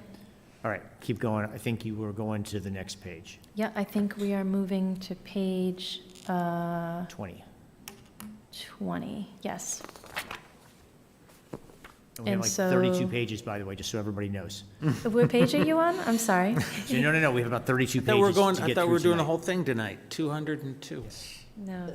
Okay, No, we are not. So we're on page 20, and we are talking about the nursing at the elementary school. And we talked about supplies. We have a $420 increase there, and $40 in software just below that. And the total in the nurses section is $137,101, and $136,603 is salaries and benefits. So essentially, it's $498 non-salary and benefits in that section. Psychological services, $2140. So this is another special education function. And we have 5 new testing protocols that are listed in that first section under testing protocols. This provides us with more tools to access learning differences for each kid. And that shows an increase of $1,936 on the bottom of page 20. And that continues on to page 21, where the full list is there. Supplies has an $89 increase. So the total increase for psychological services is $2,025. On the bottom of page 21, we have another special education function for speech services. Testing protocols is an increase of $72. Supplies, an increase of $267. Software, an increase of $7. And on page 22, the total increase is $346 for speech. The next section is OT, or occupational therapy services. First section is testing protocols. Again, this is special education. And the testing protocols has an increase of $313. Supplies, an increase of $113. Software, an increase of $86. For a total in this occupational therapy services of $512. On page 23, we have no change for the beginning, and then we move into library services. We have our librarian, the assistant to the librarian, their salaries and their benefits are listed on page 23. The supplies is a $20 increase, textbooks $47 increase, information access $238, software $53. The total is a reduction of $1,570. And then we have computer technology. I'm on page 24. Supplies is reduced $2,044. Equipment is increased by $1,043, and this is to support our Panther Tech, which I'm going to pass the torch to you. Yep, so this is just a nice to know. Our Panther Techs are fifth graders. We've increased the number of participants from 2 per class to 3 per class, who provide tech support in the building, also do produce Panther News, and provide tech updates to other students as well. They're available for training. This is furniture in order to make sure that room can fit all the kids that are in there now, or that are gonna going be in there. there. Yep. I'm going to go on to the next one too, because I had mentioned this earlier, equipment replacement at the top of page 25. There's two items relevant here. One is some virtual reality kits to replace those, and you'll notice that those have been removed. And so those are aging and will no longer, as they no longer work, they'll simply no longer be available to students. In terms of priorities, that just didn't make the cut. The thing that you will see here is classroom interactive equipment replacement. I had mentioned before, 28 panels at $3,400 each. That's half the building, and is part of the tech plan.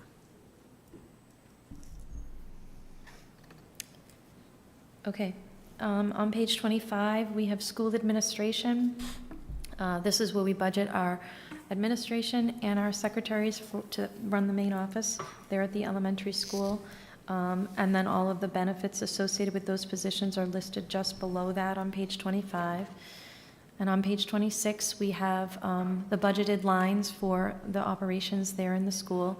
I'm going to point out line 433, which is contracted repairs and maintenance.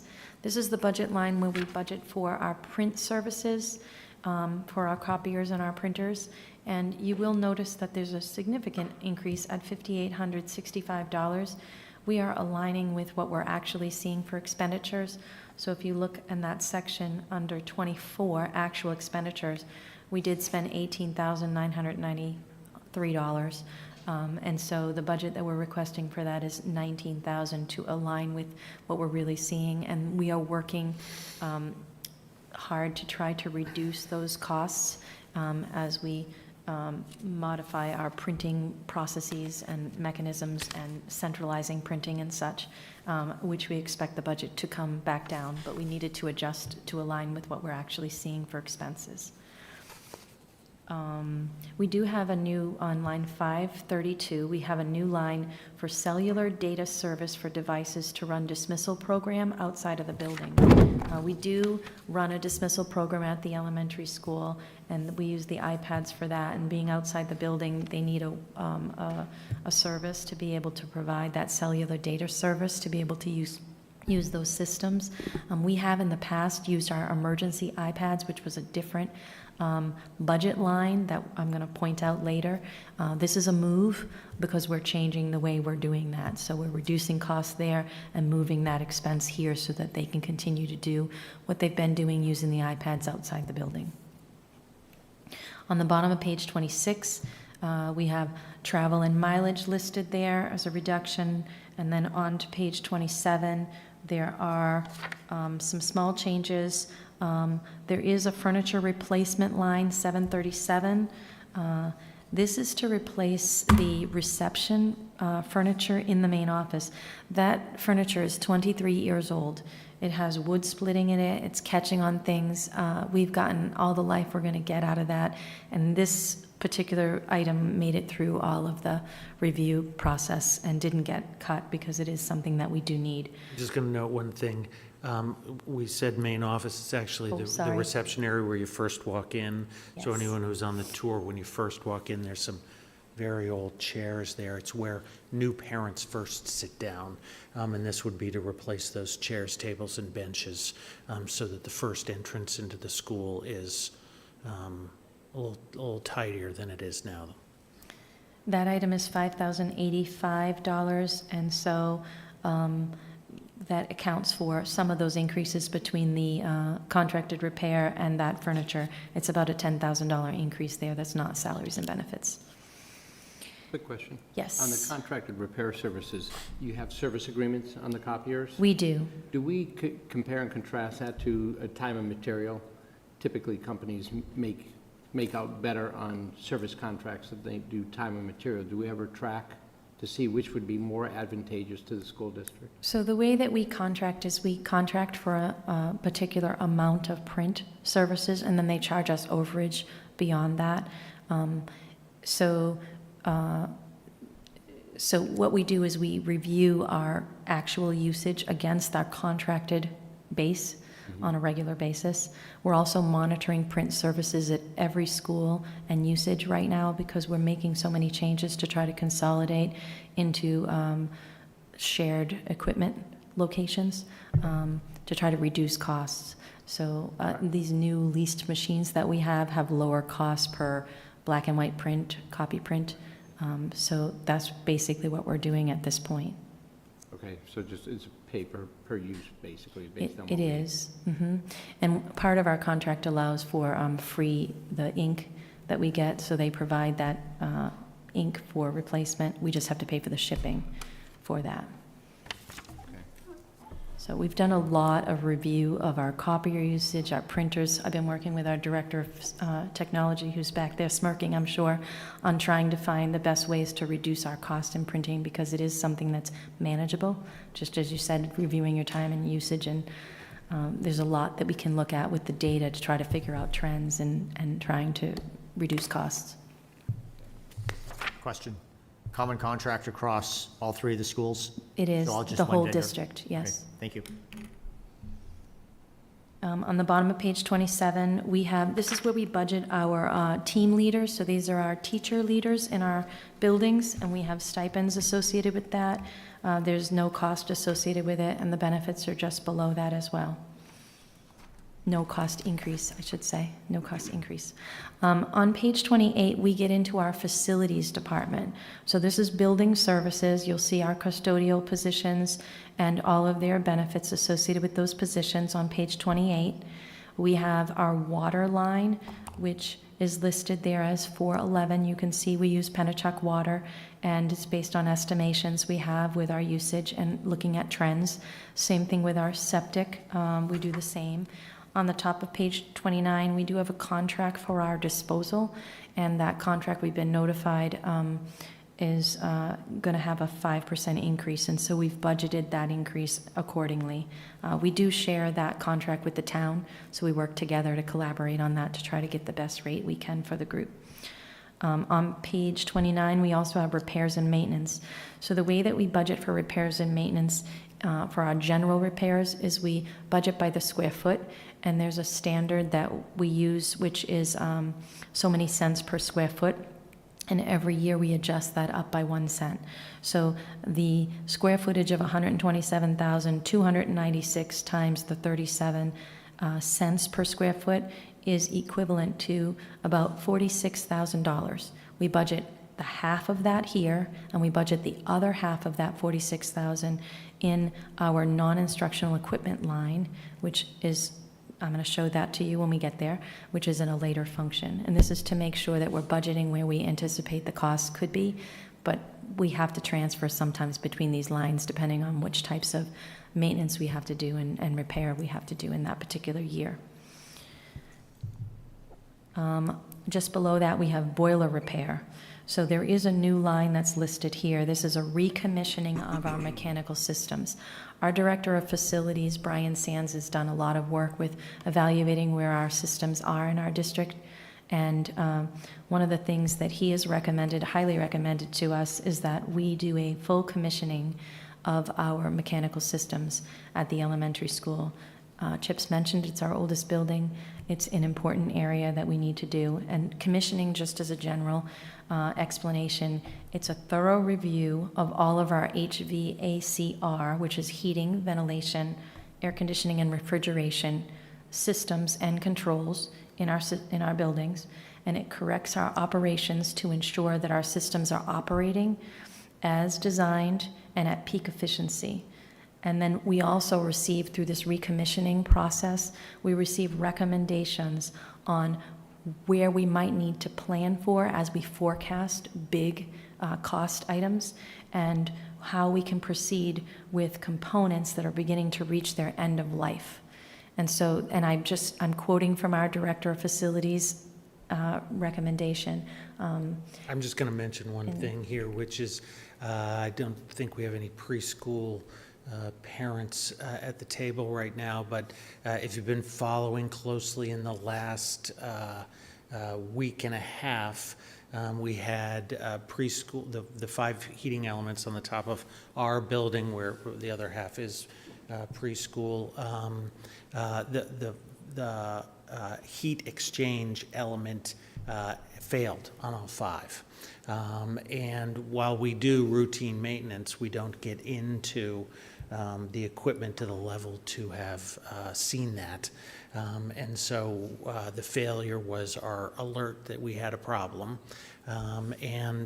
So we actually missed a day of preschool as a result, and then had the balance of the week where the preschoolers were in the elementary school, and we rearranged space so we could continue that. But those sorts of loss of instructional time and disruption are things that we would seek to avoid through routine recommissioning of our HVACR systems. This is part of our intention, is to do this on a 6-year rotation, one school every 2 years, in order to keep up with those systems. Obviously, Memorial School is in the process of its first commissioning right now, and so that would be the furthest one down the line. Chairman. I don't mean to drag on the night, but I think it does need to be said. When we took the tour, Brian, his last name slips me. Brian Sands. Sands. I was very, very impressed with his professionality, the way he's handling it, the way he looks at sustainability, not only for sustainability in total, but for an end result of cost. Very impressed with his targets, and I really appreciate his work and effort on topics like this. I think these are excellent. Yeah, we're very fortunate to have him with us. Yeah, real quick, recommissioning relative to preventive maintenance, typically done multiple times a year, where they do assessments. How does that differ? So I haven't used the term recommissioning to apply to something happening multiple times a year. And so we do have our contractors review and update, but we don't consider that a full recommissioning. And so, our contractors will come out. We also have maintenance people on staff who, change filters and check belts, but it doesn't go as deep into the system as we need to in order to understand whether it's operating as efficiently as we need. They don't check off hours. They don't check the system interplay between heating and ventilation in terms of temperature and carbon dioxide levels. They don't do any of that on their routine maintenance checks. I just don't call it. I guess you call it recommissioning twice a year. We don't call it that. No, I would assume the combustion analyzer testing would be part of that preventive maintenance to make sure things are operating efficiently. So I'm just confused as to the difference in terms. The recommission, there's probably something significantly different, but. Yeah, and you are not talking to the expert in the Pelham School District on this topic. We'll get him here. Okay. And as long as we're on that same section, you just want to, because this is a different forum, acquaint the public with the solar, where you are solar-wise and what that might do down the road, given electricity. Yeah, sure. So we're in the process of moving forward with our final stage of the solar install, which is working with our vendor, which is Kearsarge, to finalize a contract. They have procurement completed, and we'll be installing metal on the roof. Right now, we're in the process of scheduling a meeting for our permit approval with the town. And we're anticipating that we'll be having solar on our elementary and middle school buildings running next year in July. That is what we're budgeting for. And then the high school, there's some work that has to be done at the utility level, and so that install is going to be at a future period. That hasn't been completed yet because the utility still needs to finalize the work they have to do for design changes they have to make. So the high school is going to be done separately, but it will be done. It'll just be done at a later time. So as you might see, we've got utility electricity coming up here on page 29.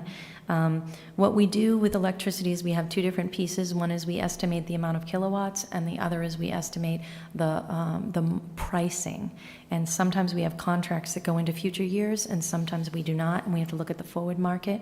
We use an energy consultant to support us in looking at the forward market and coming up with reasonable estimates for our utilities.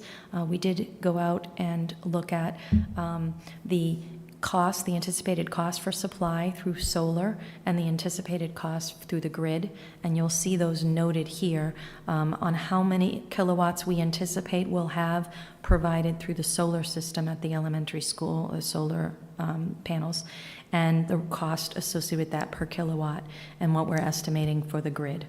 And so our total cost for electricity is a reduction for next year of $3,441.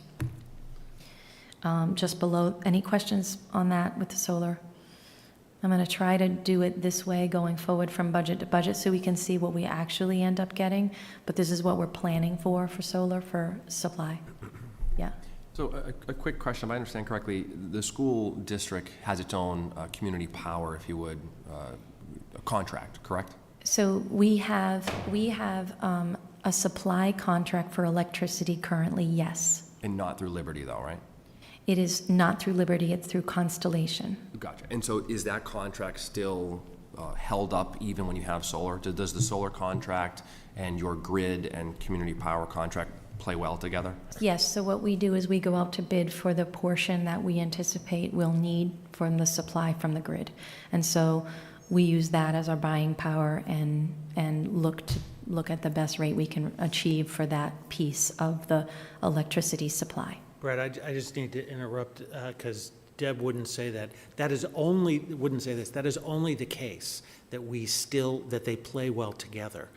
Because in the process of implementing solar, Deb Mahoney made sure that we would still be able to go out to bid for the electricity that we're still buying. It's a very good question to ask because it was a point of contention throughout and would have been a big loss for us to lose that capacity because we're still buying quite a bit of energy. Yeah, well done. Thank you. Exactly. Thank you, Chip. Yep. So, clarifying question. I can see where you've got the natural gas data, you've got 3 years of data. I'm sorry, what did you say? So, bottom of page 29. So Yes. I see where you've got 3 years of natural gas data, you can make a Exactly. good estimate there. For power, I'm guessing that your, whatever, 743,000 kilowatt hours is based on history within the district. You know how much electricity you used the past 3 years, right? Yes. And then you've either got a guesstimate from the contractor or since the solar is new, you don't have any actual data, you're just We're working off the design plans. working off the design plans, Yeah. okay. On the bottom of page 29, where we talk about natural gas, the therms that we anticipate were reduced from last year. We've got 3 years now of natural gas history that we can look at this building, and we haven't had a lot of changes in the building, so we're able to really have some confidence in those numbers, so we were able to reduce the therms. We also went out to bid on natural gas during the budgetary process, and so you'll notice I started with $1.78 a therm, and then on page 30, I was able to reduce that through the school board's level down to $1.40 per therm, and that has to do with having less of that future market estimates and more of an actual contract that I can depend on knowing that I have the right rate. So we always look to try to keep our supply contracts ahead of it, budgeting, so that we don't have as much flux with that. On page 30, we have we finished building services. Was there a Sorry. question? No questions? Sorry, keep going, thank you. Okay. So we finished our building services section. The big ask in that is the recommissioning. That's the majority of the increase at $24,000 in that section. Under grounds, we have only one change, which is the infield mix. That cost has gone up, and so the budget has gone up to align with that. So that's an increase of $500 on page 30. Non-instructional equipment, I mentioned this before, that we split our maintenance per square foot between two different lines. Here's the second line under 2640 function 433 contracted repairs. You'll see that number listed 23,550, which is the other half of the allocated amount. And then our non-instructional equipment total is 1285 for an increase. And then on the bottom of page 31, we have emergency management function. And this is where we budget for our data communications for emergency communications that I mentioned earlier. There's a reduction there of $554. Our director of technology went and got us a new contract and some new equipment, and so we've made some changes there that result in a reduction here, but an increase up at the higher level. It's overall a reduction, but we've made some changes there. And then one of the things I skipped is on that same page, line 433, there's a reduction of $29,146.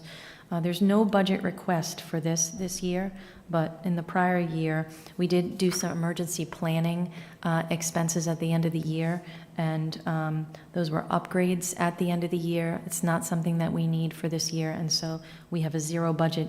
It reflects as a reduction in budget, as a reduction for $29,000. Our supplies are up $250, and overall emergency planning is reduced.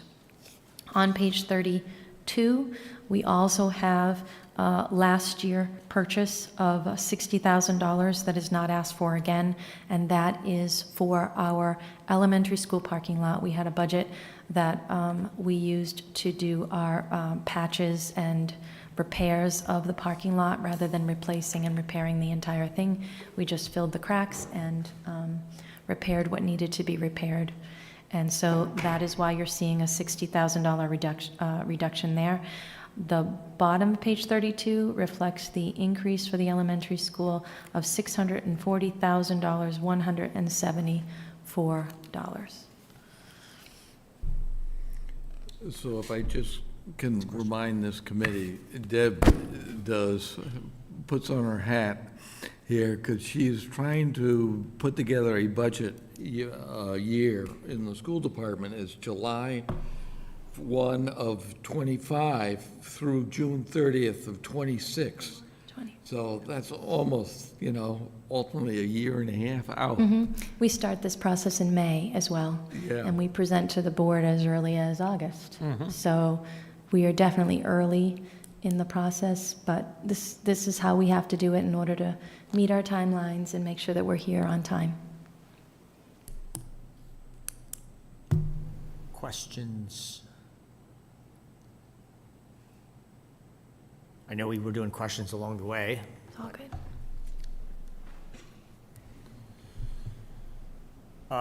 good. Sorry, remind me again, I thought we were getting one of the parking lots redone. Was that? We did not. It was reduced out of last year's budget. The elementary school was the one that we had planned to replace last year.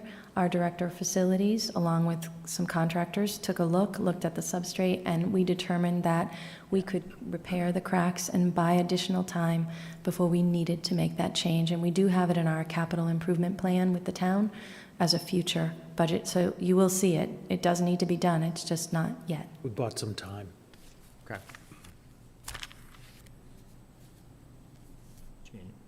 Thank you. And again, with the sake of time here, but this is the first presentation, so Dr. Chip, or Dr. McGee, I may hit you with a couple more theoretical questions here, so forgive me. But my wife is a teacher, and so I actually talked with her before. I'm like, what do you see from in the school system, not in this school system, for things to change or potentially look at?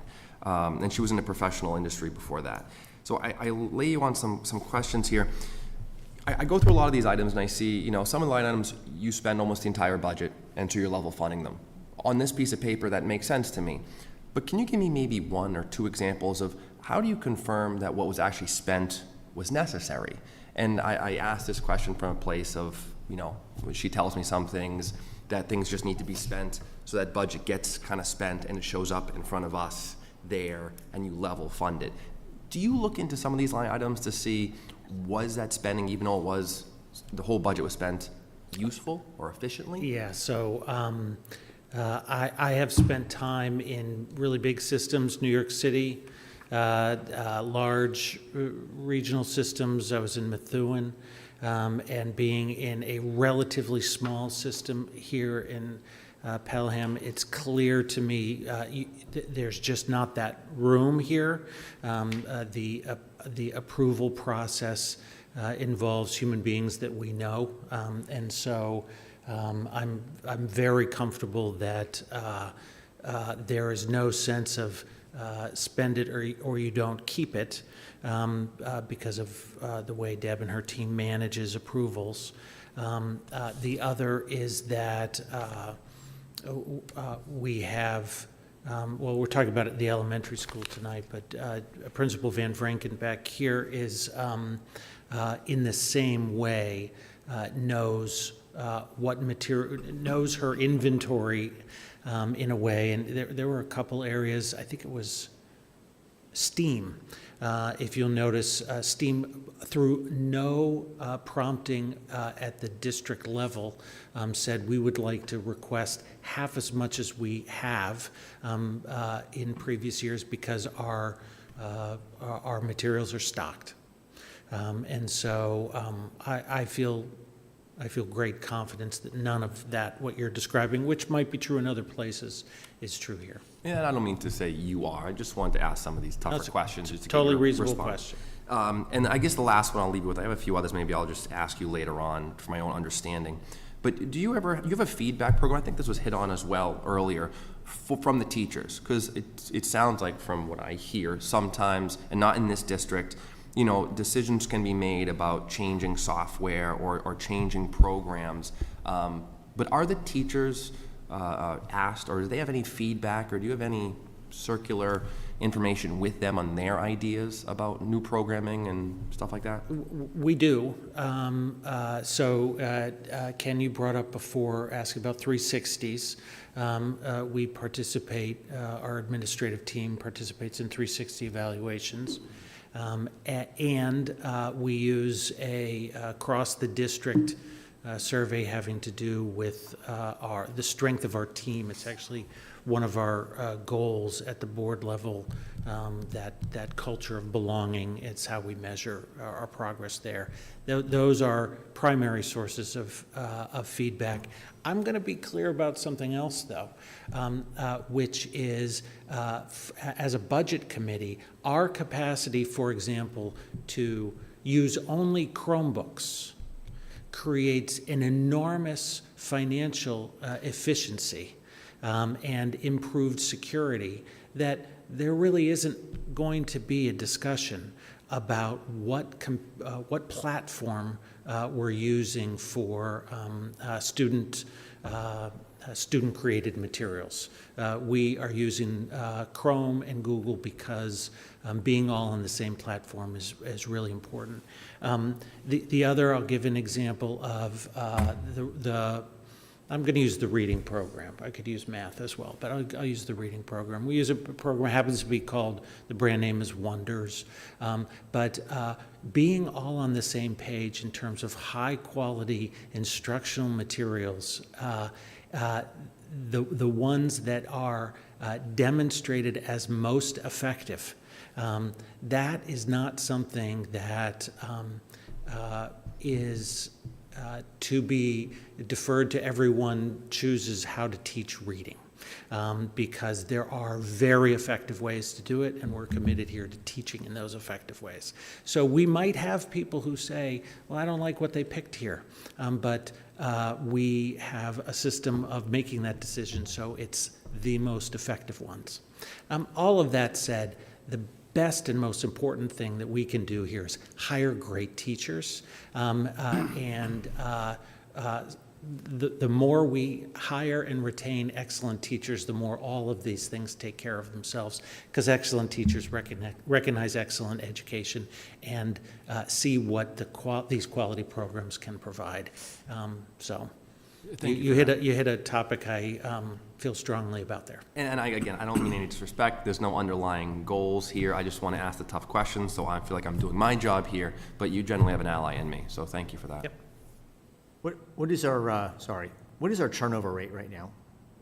So most recent reported retention rate for PEA, which is our teachers, was 82%. From one year to the next, our goal is to get to 90%. We are just wrapping up the analysis. So that's year-old data, because now is the time that we know who started this year that wasn't here last year. So we're just wrapping that up. And just for comparison, any idea what our adjacent peer districts see? No, I don't know. I do know that as my professional experience is that 90% is a standard of excellence in school districts, but that comes from my own professional experience, not from an HR reference. Okay, thank you. Does it handle retirees? Yeah, so the 90% includes retirees. I like to joke the people who moved to North Carolina, and some number who we agree, teaching isn't the right profession. That's going to happen every year too. That's why we would never want to be at 100%. Life happens and things change. So that's built into the 90% goal. Please. Dr. McGee, one of the largest increases here at PES is in computer technology. And most of us were there on Saturday, appreciate that walkthrough. But for those folks that are at home looking at $95,200 increase for computer technology for the interactive AV boards, can you describe what those are, how they're used, and how old the current ones are? Yep. So what those are, by interactive, it means large screen. They're currently 64-inch. The newer versions would be 75-inch screens that are touch-enabled. And that not only do they allow the demonstration and visualization of all the materials in our math and reading program, it also allows student interactivity. And so just one, for instance, would be the parallel experience of a student and teacher working on a class worksheet that's visible to the whole class simultaneously while the students are working at it at their table. If I were sitting in that table in your chair, I'd say, well, how's that different than a chalkboard or a whiteboard? And a couple significant differences are it's immediately storable. It looks exactly like the material that the students will have in front of them. It's interactive and in terms of being immediately savable to the network. And those are huge instructional efficiencies for teachers. You picture a teacher with 20 first graders in front of her, and the ability to have that up, visible, and available is a really big deal. You had also asked how old these are. They are at least 6 years old, and this was part of a pilot program 8 years ago prior to my being here. Thank goodness Jessica was like, oh yes, this is how it all unfolded.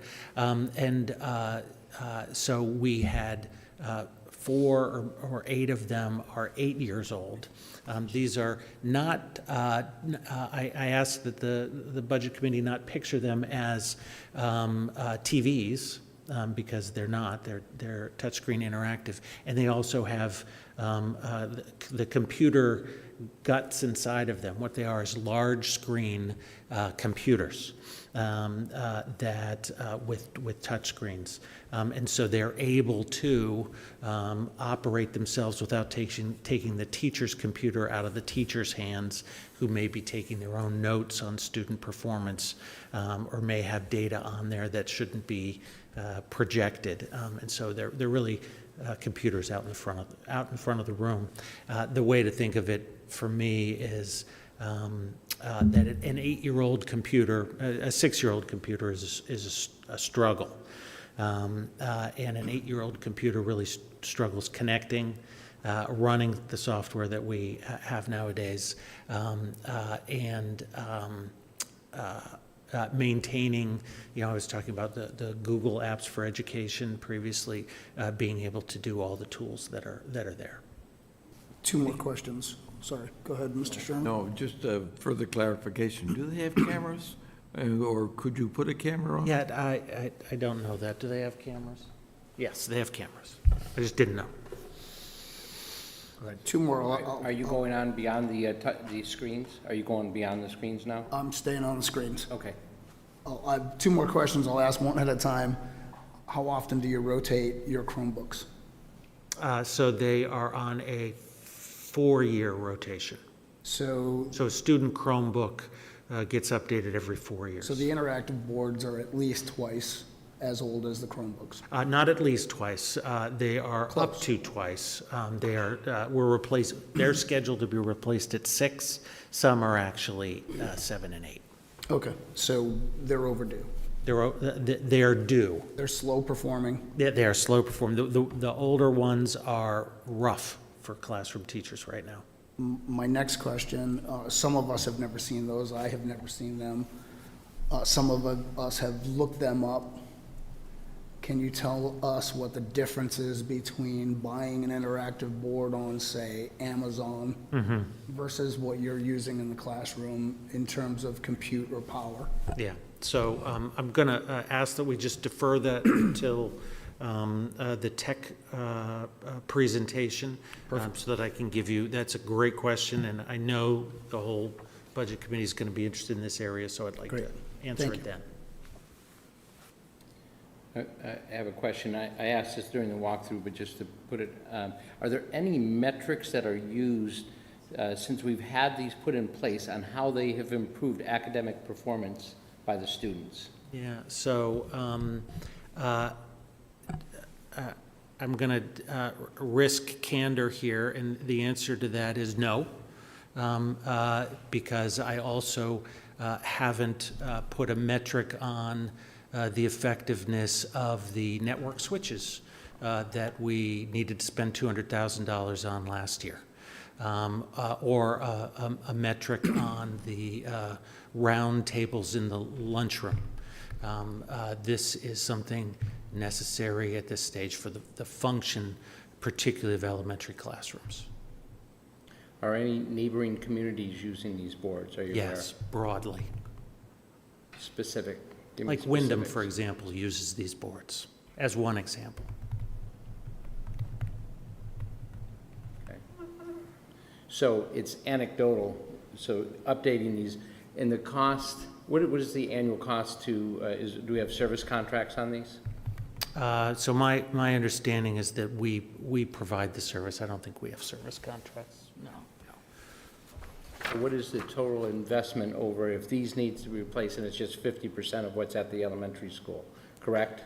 Yes. So there's another 95,000 coming down the pike, or even more? There's another 95,000 coming down the pike precisely, except for inflation. Okay. And it's anecdotal on whether it's improving No, performance? I'm sorry, I didn't make my point well. It's not anecdotal or not. It is a core part of classrooms at this stage. We can't afford to remove it any more than I can afford to remove desks or the carpet in the front of the room.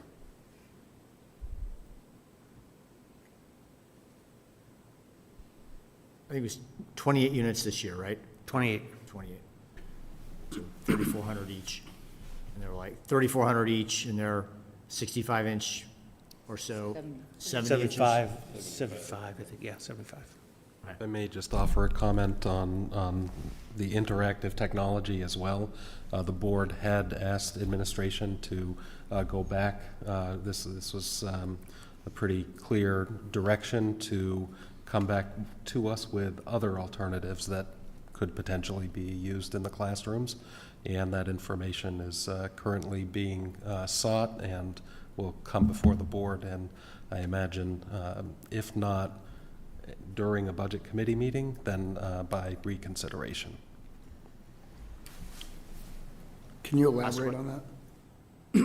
Other options in terms of a brand? In terms of brand, same utility, same function, same interaction, but just lower cost. Thank you. Were you able to get those numbers? Yep, so last year for our SAS testing and our SAT, we had a district-wide average of 50%.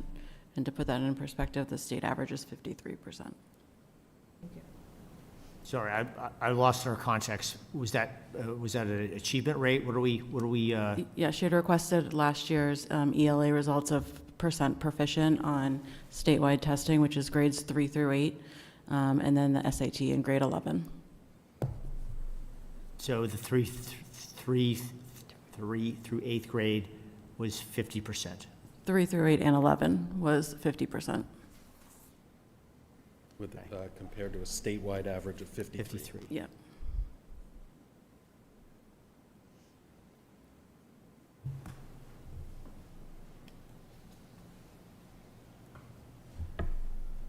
Wow. Okay.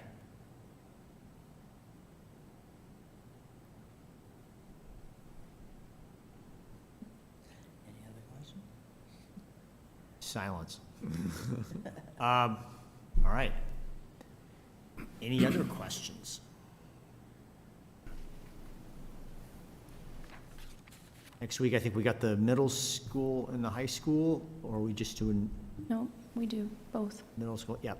And I will be out of town, so Mr. Gagnon will be leading things. Any other questions about the elementary school? Not about elementary, but just a reminder, we had one other piece of correspondence from the fire chief here that, just to put it on record. All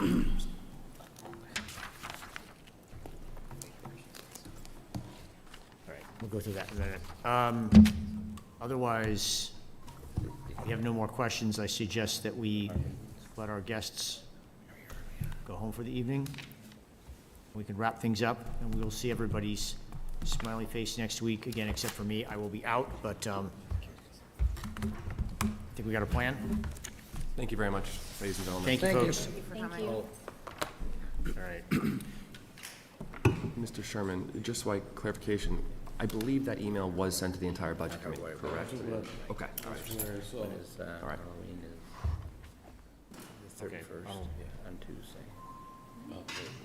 Yeah, it's Thursday. Oh, it is Thursday.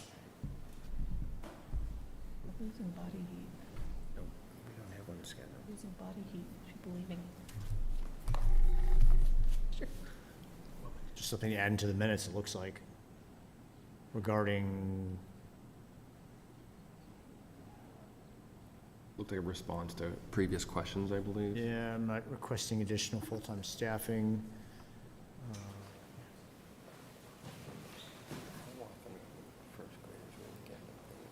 Everybody would have had a copy of this, basically just some background data from the fire chief on his staffing and the number of calls that his team responded to. Andrea, do you need something like that to include as an attachment to the minutes, or did you already get a copy of that, or do you not even include it? I don't think I have a copy of that. Okay. Okay, Do you get included on budget committee distribution list emails? I do. Okay, I may have just missed that one. okay. But is it normal practice to include something like this in the minutes as an attachment, or is that not normal practice? However you want to do it, I can do it. I don't.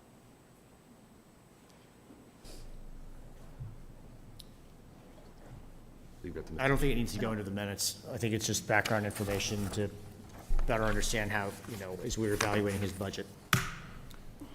All right, I guess I make a motion to adjourn, if no one else has any questions? Second. All those in favor say aye. Aye. All those opposed? Thank you very much. Thank you for.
Good evening, everyone. Welcome to Wednesday, October 9th, 2024, Pelham Conservation Commission meeting. Got to get everybody to rise for the pledge. I pledge allegiance to the flag of the United States of America and to the republic for which it stands, one nation, under God, indivisible, with liberty and justice for all. Thank you. This evening, it's a very short agenda. Minutes, Cap? 24, public and non-public. Correct, and then 9:30. And then also 9:30. Okay, so did You've got attendance, you're all set? Oh, you want me to do attendance? Okay, yeah, first. As All long as right, it's- attendance. Kelvin Webster, Present. Jesse Vaughn, Here. Dave Abear, Here.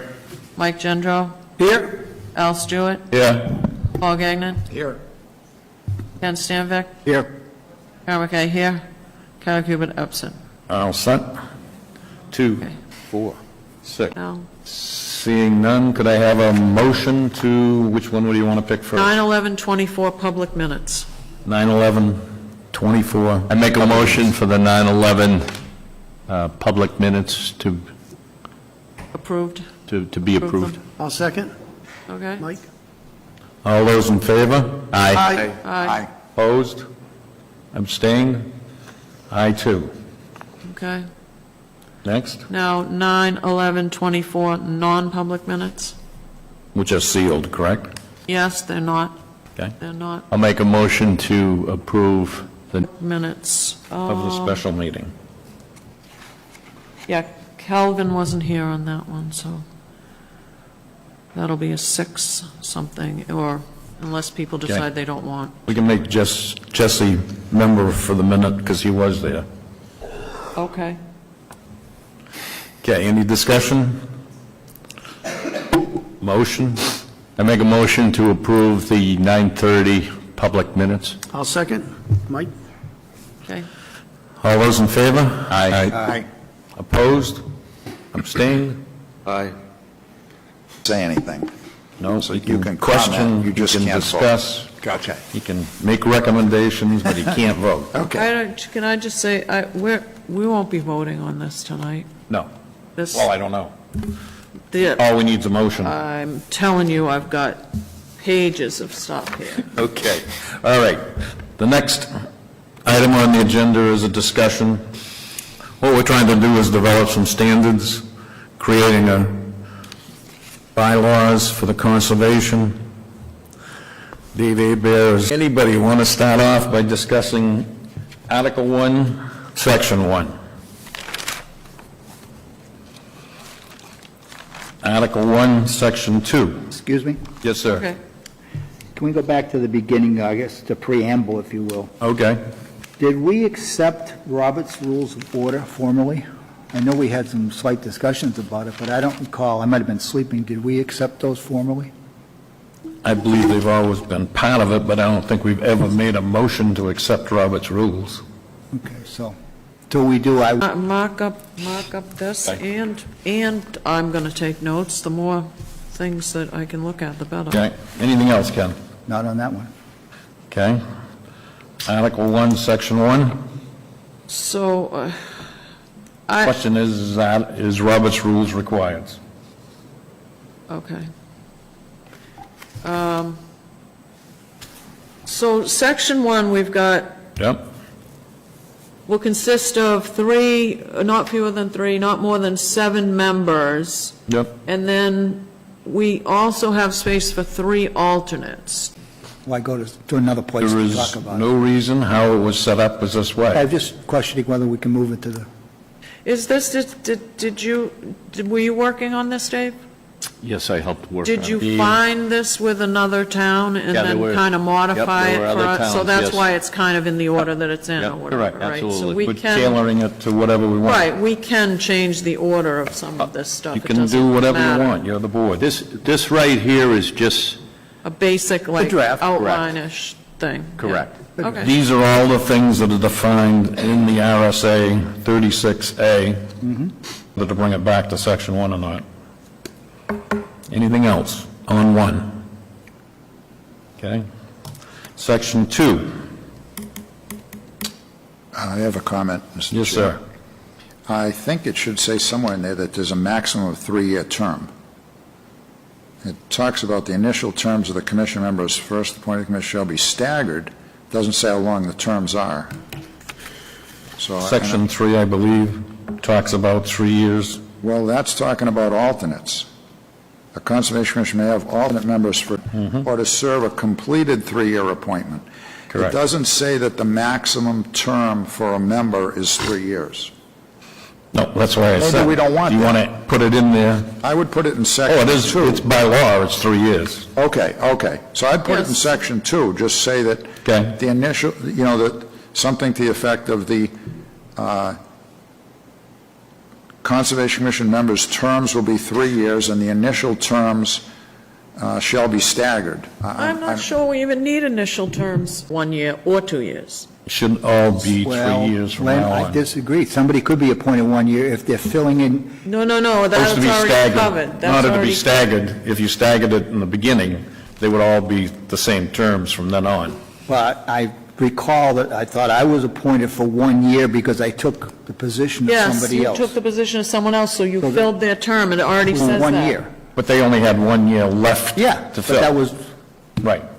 But you, yeah. That gets that's- addressed somewhere, right, to fill out. If you apply to be on the commission, and you to serve a complete 3-year appointed, so if someone, like, I think you might have came in behind Louise, and she was only here for a year, so you got 2 years or something like that?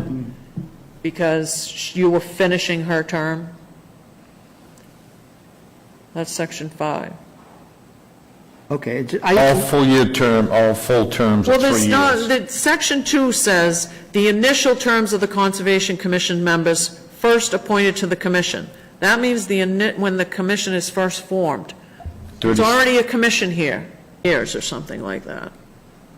But, well, you These are can, just lifted from Yes, it's. approved correct, It's just conservation it's commission. just a rewrite. is what Correct. That is.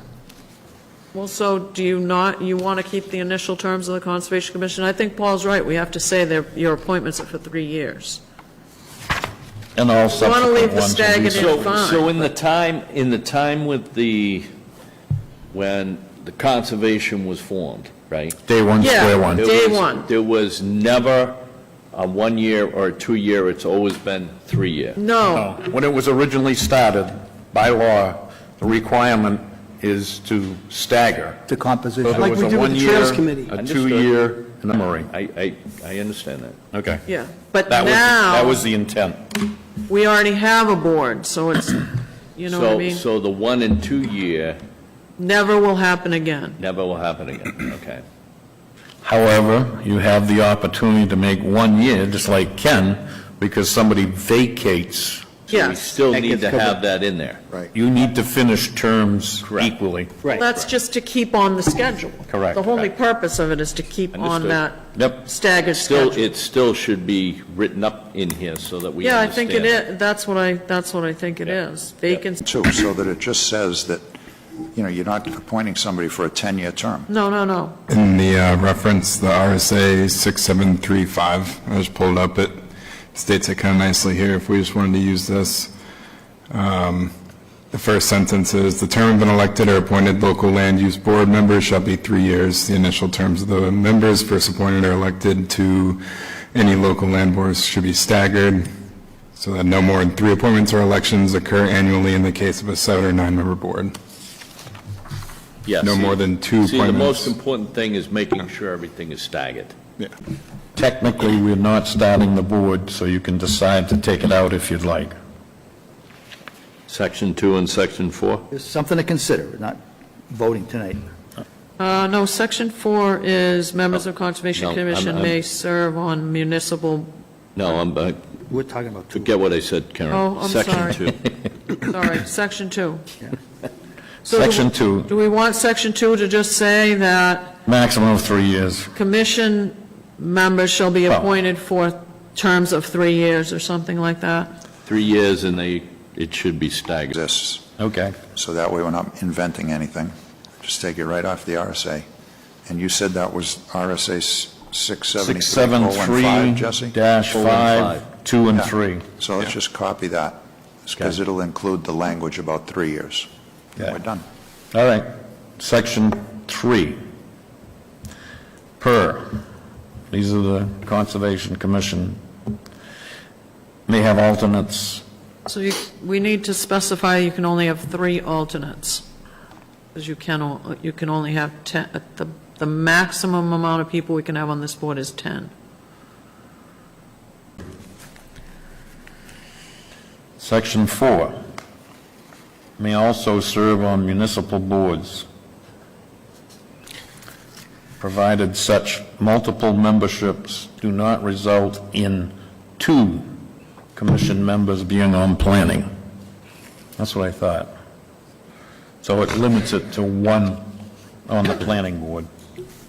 But all other boards could consist of more than one. You can have as many as you want, because So it's can only we add planning. that Is to this all a other town rule? Is that a town rule? It's right in our RSA. That's an under RSA conservation. rule? Okay. Or can we Town add, may have it as, You ought to leave it. so clarification is possible. not required? Put what you can't do and assume everything else you can. Pardon me? Put what you can't do and assume everything else you can. If that's the logic that's consistent throughout this whole thing, then I would agree with you. Well, we'll see. We'll As see we if go- that's as the we case go or not. along. okay. Vacancy on commission of members, Wait a section minute, 5. we've one discussed- just word change, real simple. Which one? The "of" should change to "or." Which Should one? say board or commission, not board of commission. In section Okay. 4, second sentence, Oh, board or board. commission. Those are typically committees. But the committee is in there also, shouldn't we add committee to that then? We're talking about board or a commission or a committee. Yeah, that would be good. Certainly clarify it. Eddie? Yeah, that clarifies, why not? A board or commission or committee. How about we do board, Comma, commission? commission. There you go. Yep. Okay. And if we want to Everybody- get really carried away, we can also put on a subcommittee. Oh, no, Because we're let's talking- not get, let's not get We're too talking carried. about- Earlier, Okay, I got it. any Yeah. corrections? Go ahead. Vacancies of a commission member shall be filled by appointment, whether to complete a vacated 3-year appointment or to serve a complete 3-year appointment. And then this weird thing at the end, by recommendation from the Conservation Commission to the Board of Selectmen. We have no recommendation power to choose somebody to be on this committee. But the Board of Selectmen is totally under control of who sits on this committee. You know what I mean? So you don't We want, do you not- don't want it there? Don't want to recommend? We don't have the power to I recommend. don't know, I don't think can that's only part of our, recommend. I don't think that's part of our function to recommend certain individuals to sit Right. on this committee. I Okay. think individuals need to come forward, make, do the application like everyone else, and, It's not a problem. All I'm saying is you don't want it in there. yeah, I don't think Okay. we I support recommend taking it things out. to the Board of Selectmen. I think the Board of Selectmen, I actually, Consensus? I actually like it in there, except if you're going to put it in that, To, if you don't leave the, okay, maybe you're right, I- maybe you're I right. don't I guess like if you it. don't leave the board, you're already a member, and then the, It's not for it's alternate, moot it's for because the everybody. Selectmen don't ask us, but I They don't suppose ask us. it doesn't hurt to leave it there. They may never ask us, but But it doesn't, but why put something in there? that means that's Fine. our function, that we need to, kill it, go ahead. They We're can still ask recommending us, even if it doesn't say here, they can if ask they us. want to ask us, that's different, but Okay. they're not going to ask us. Okay, I'm good. You know what they say, when there's an open, we is don't recommend. recommend individuals to be put on boards, on our Now, whether or board. not, because you never have. it's not within the powers that have been given to us. Well, There's nothing in the RSA that says yeah, that. I don't know, we can go look at 672.7. Look at all of them, there's nothing in there that says you got the powers to Okay. make recommendations to the All select right, board. very good. for that Carry particular on. thing. How about, so outside of that, everything in 5 is okay? 5 seems all right, yeah. All right. 6, each appointment of conservation members includes a, from Ken's book. Oh, it's not. I had to in print Not it in this off. book, not in the land Oh, book. okay. Okay, Okay? that's fine, yeah, All yeah. right, 7.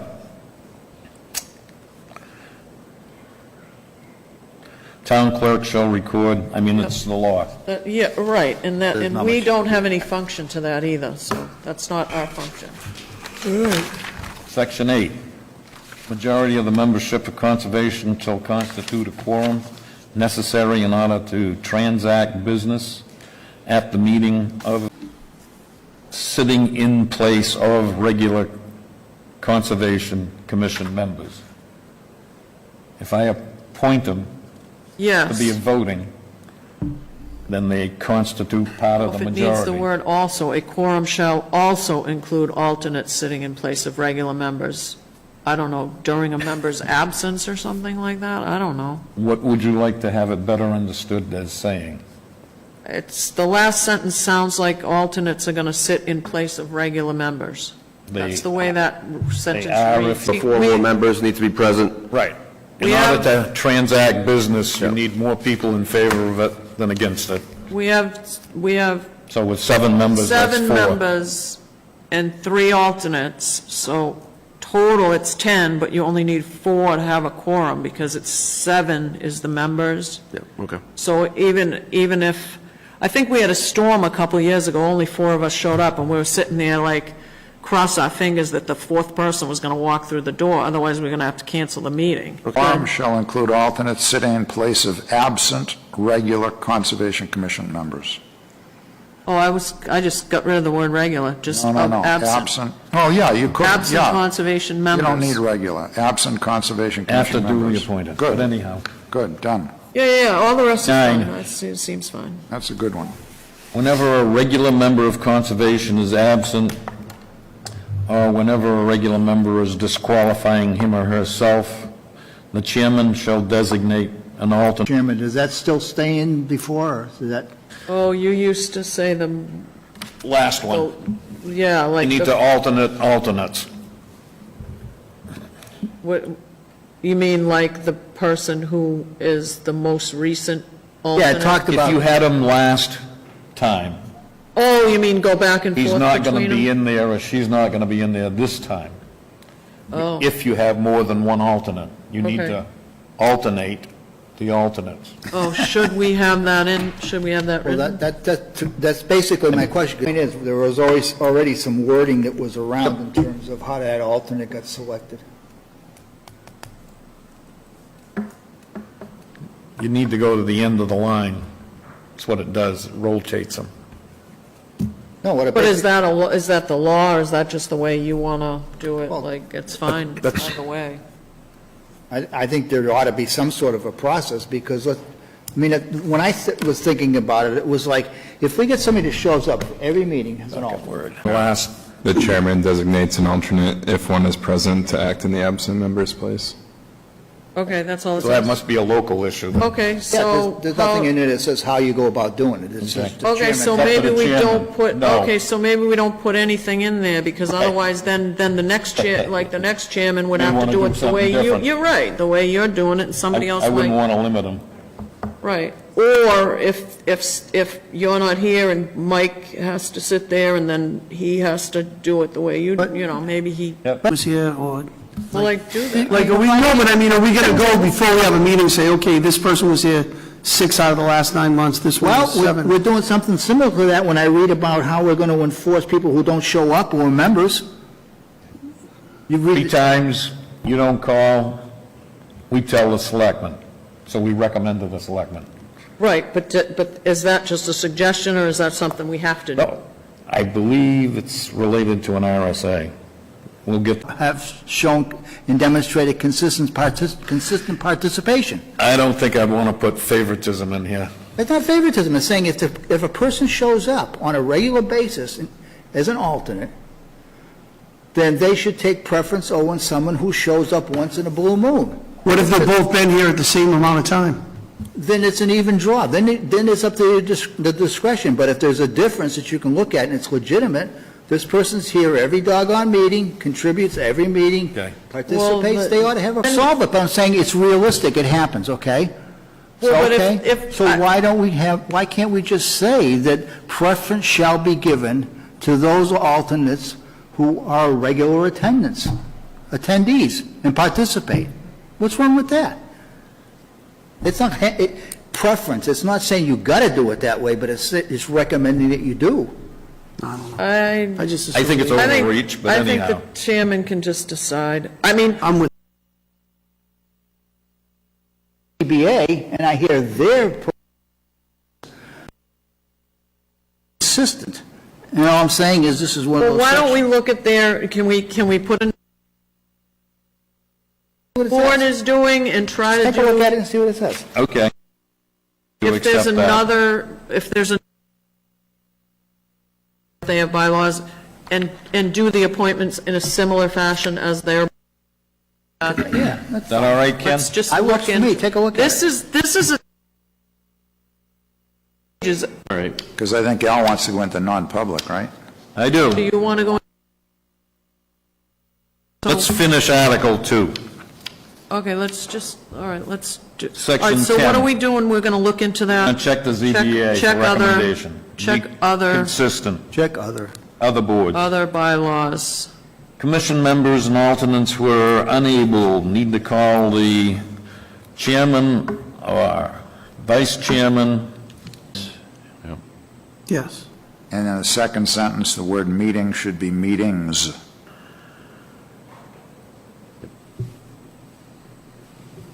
So it'd read, Okay. regularly scheduled / posted meeting shall inform the chairman, blah, blah, blah.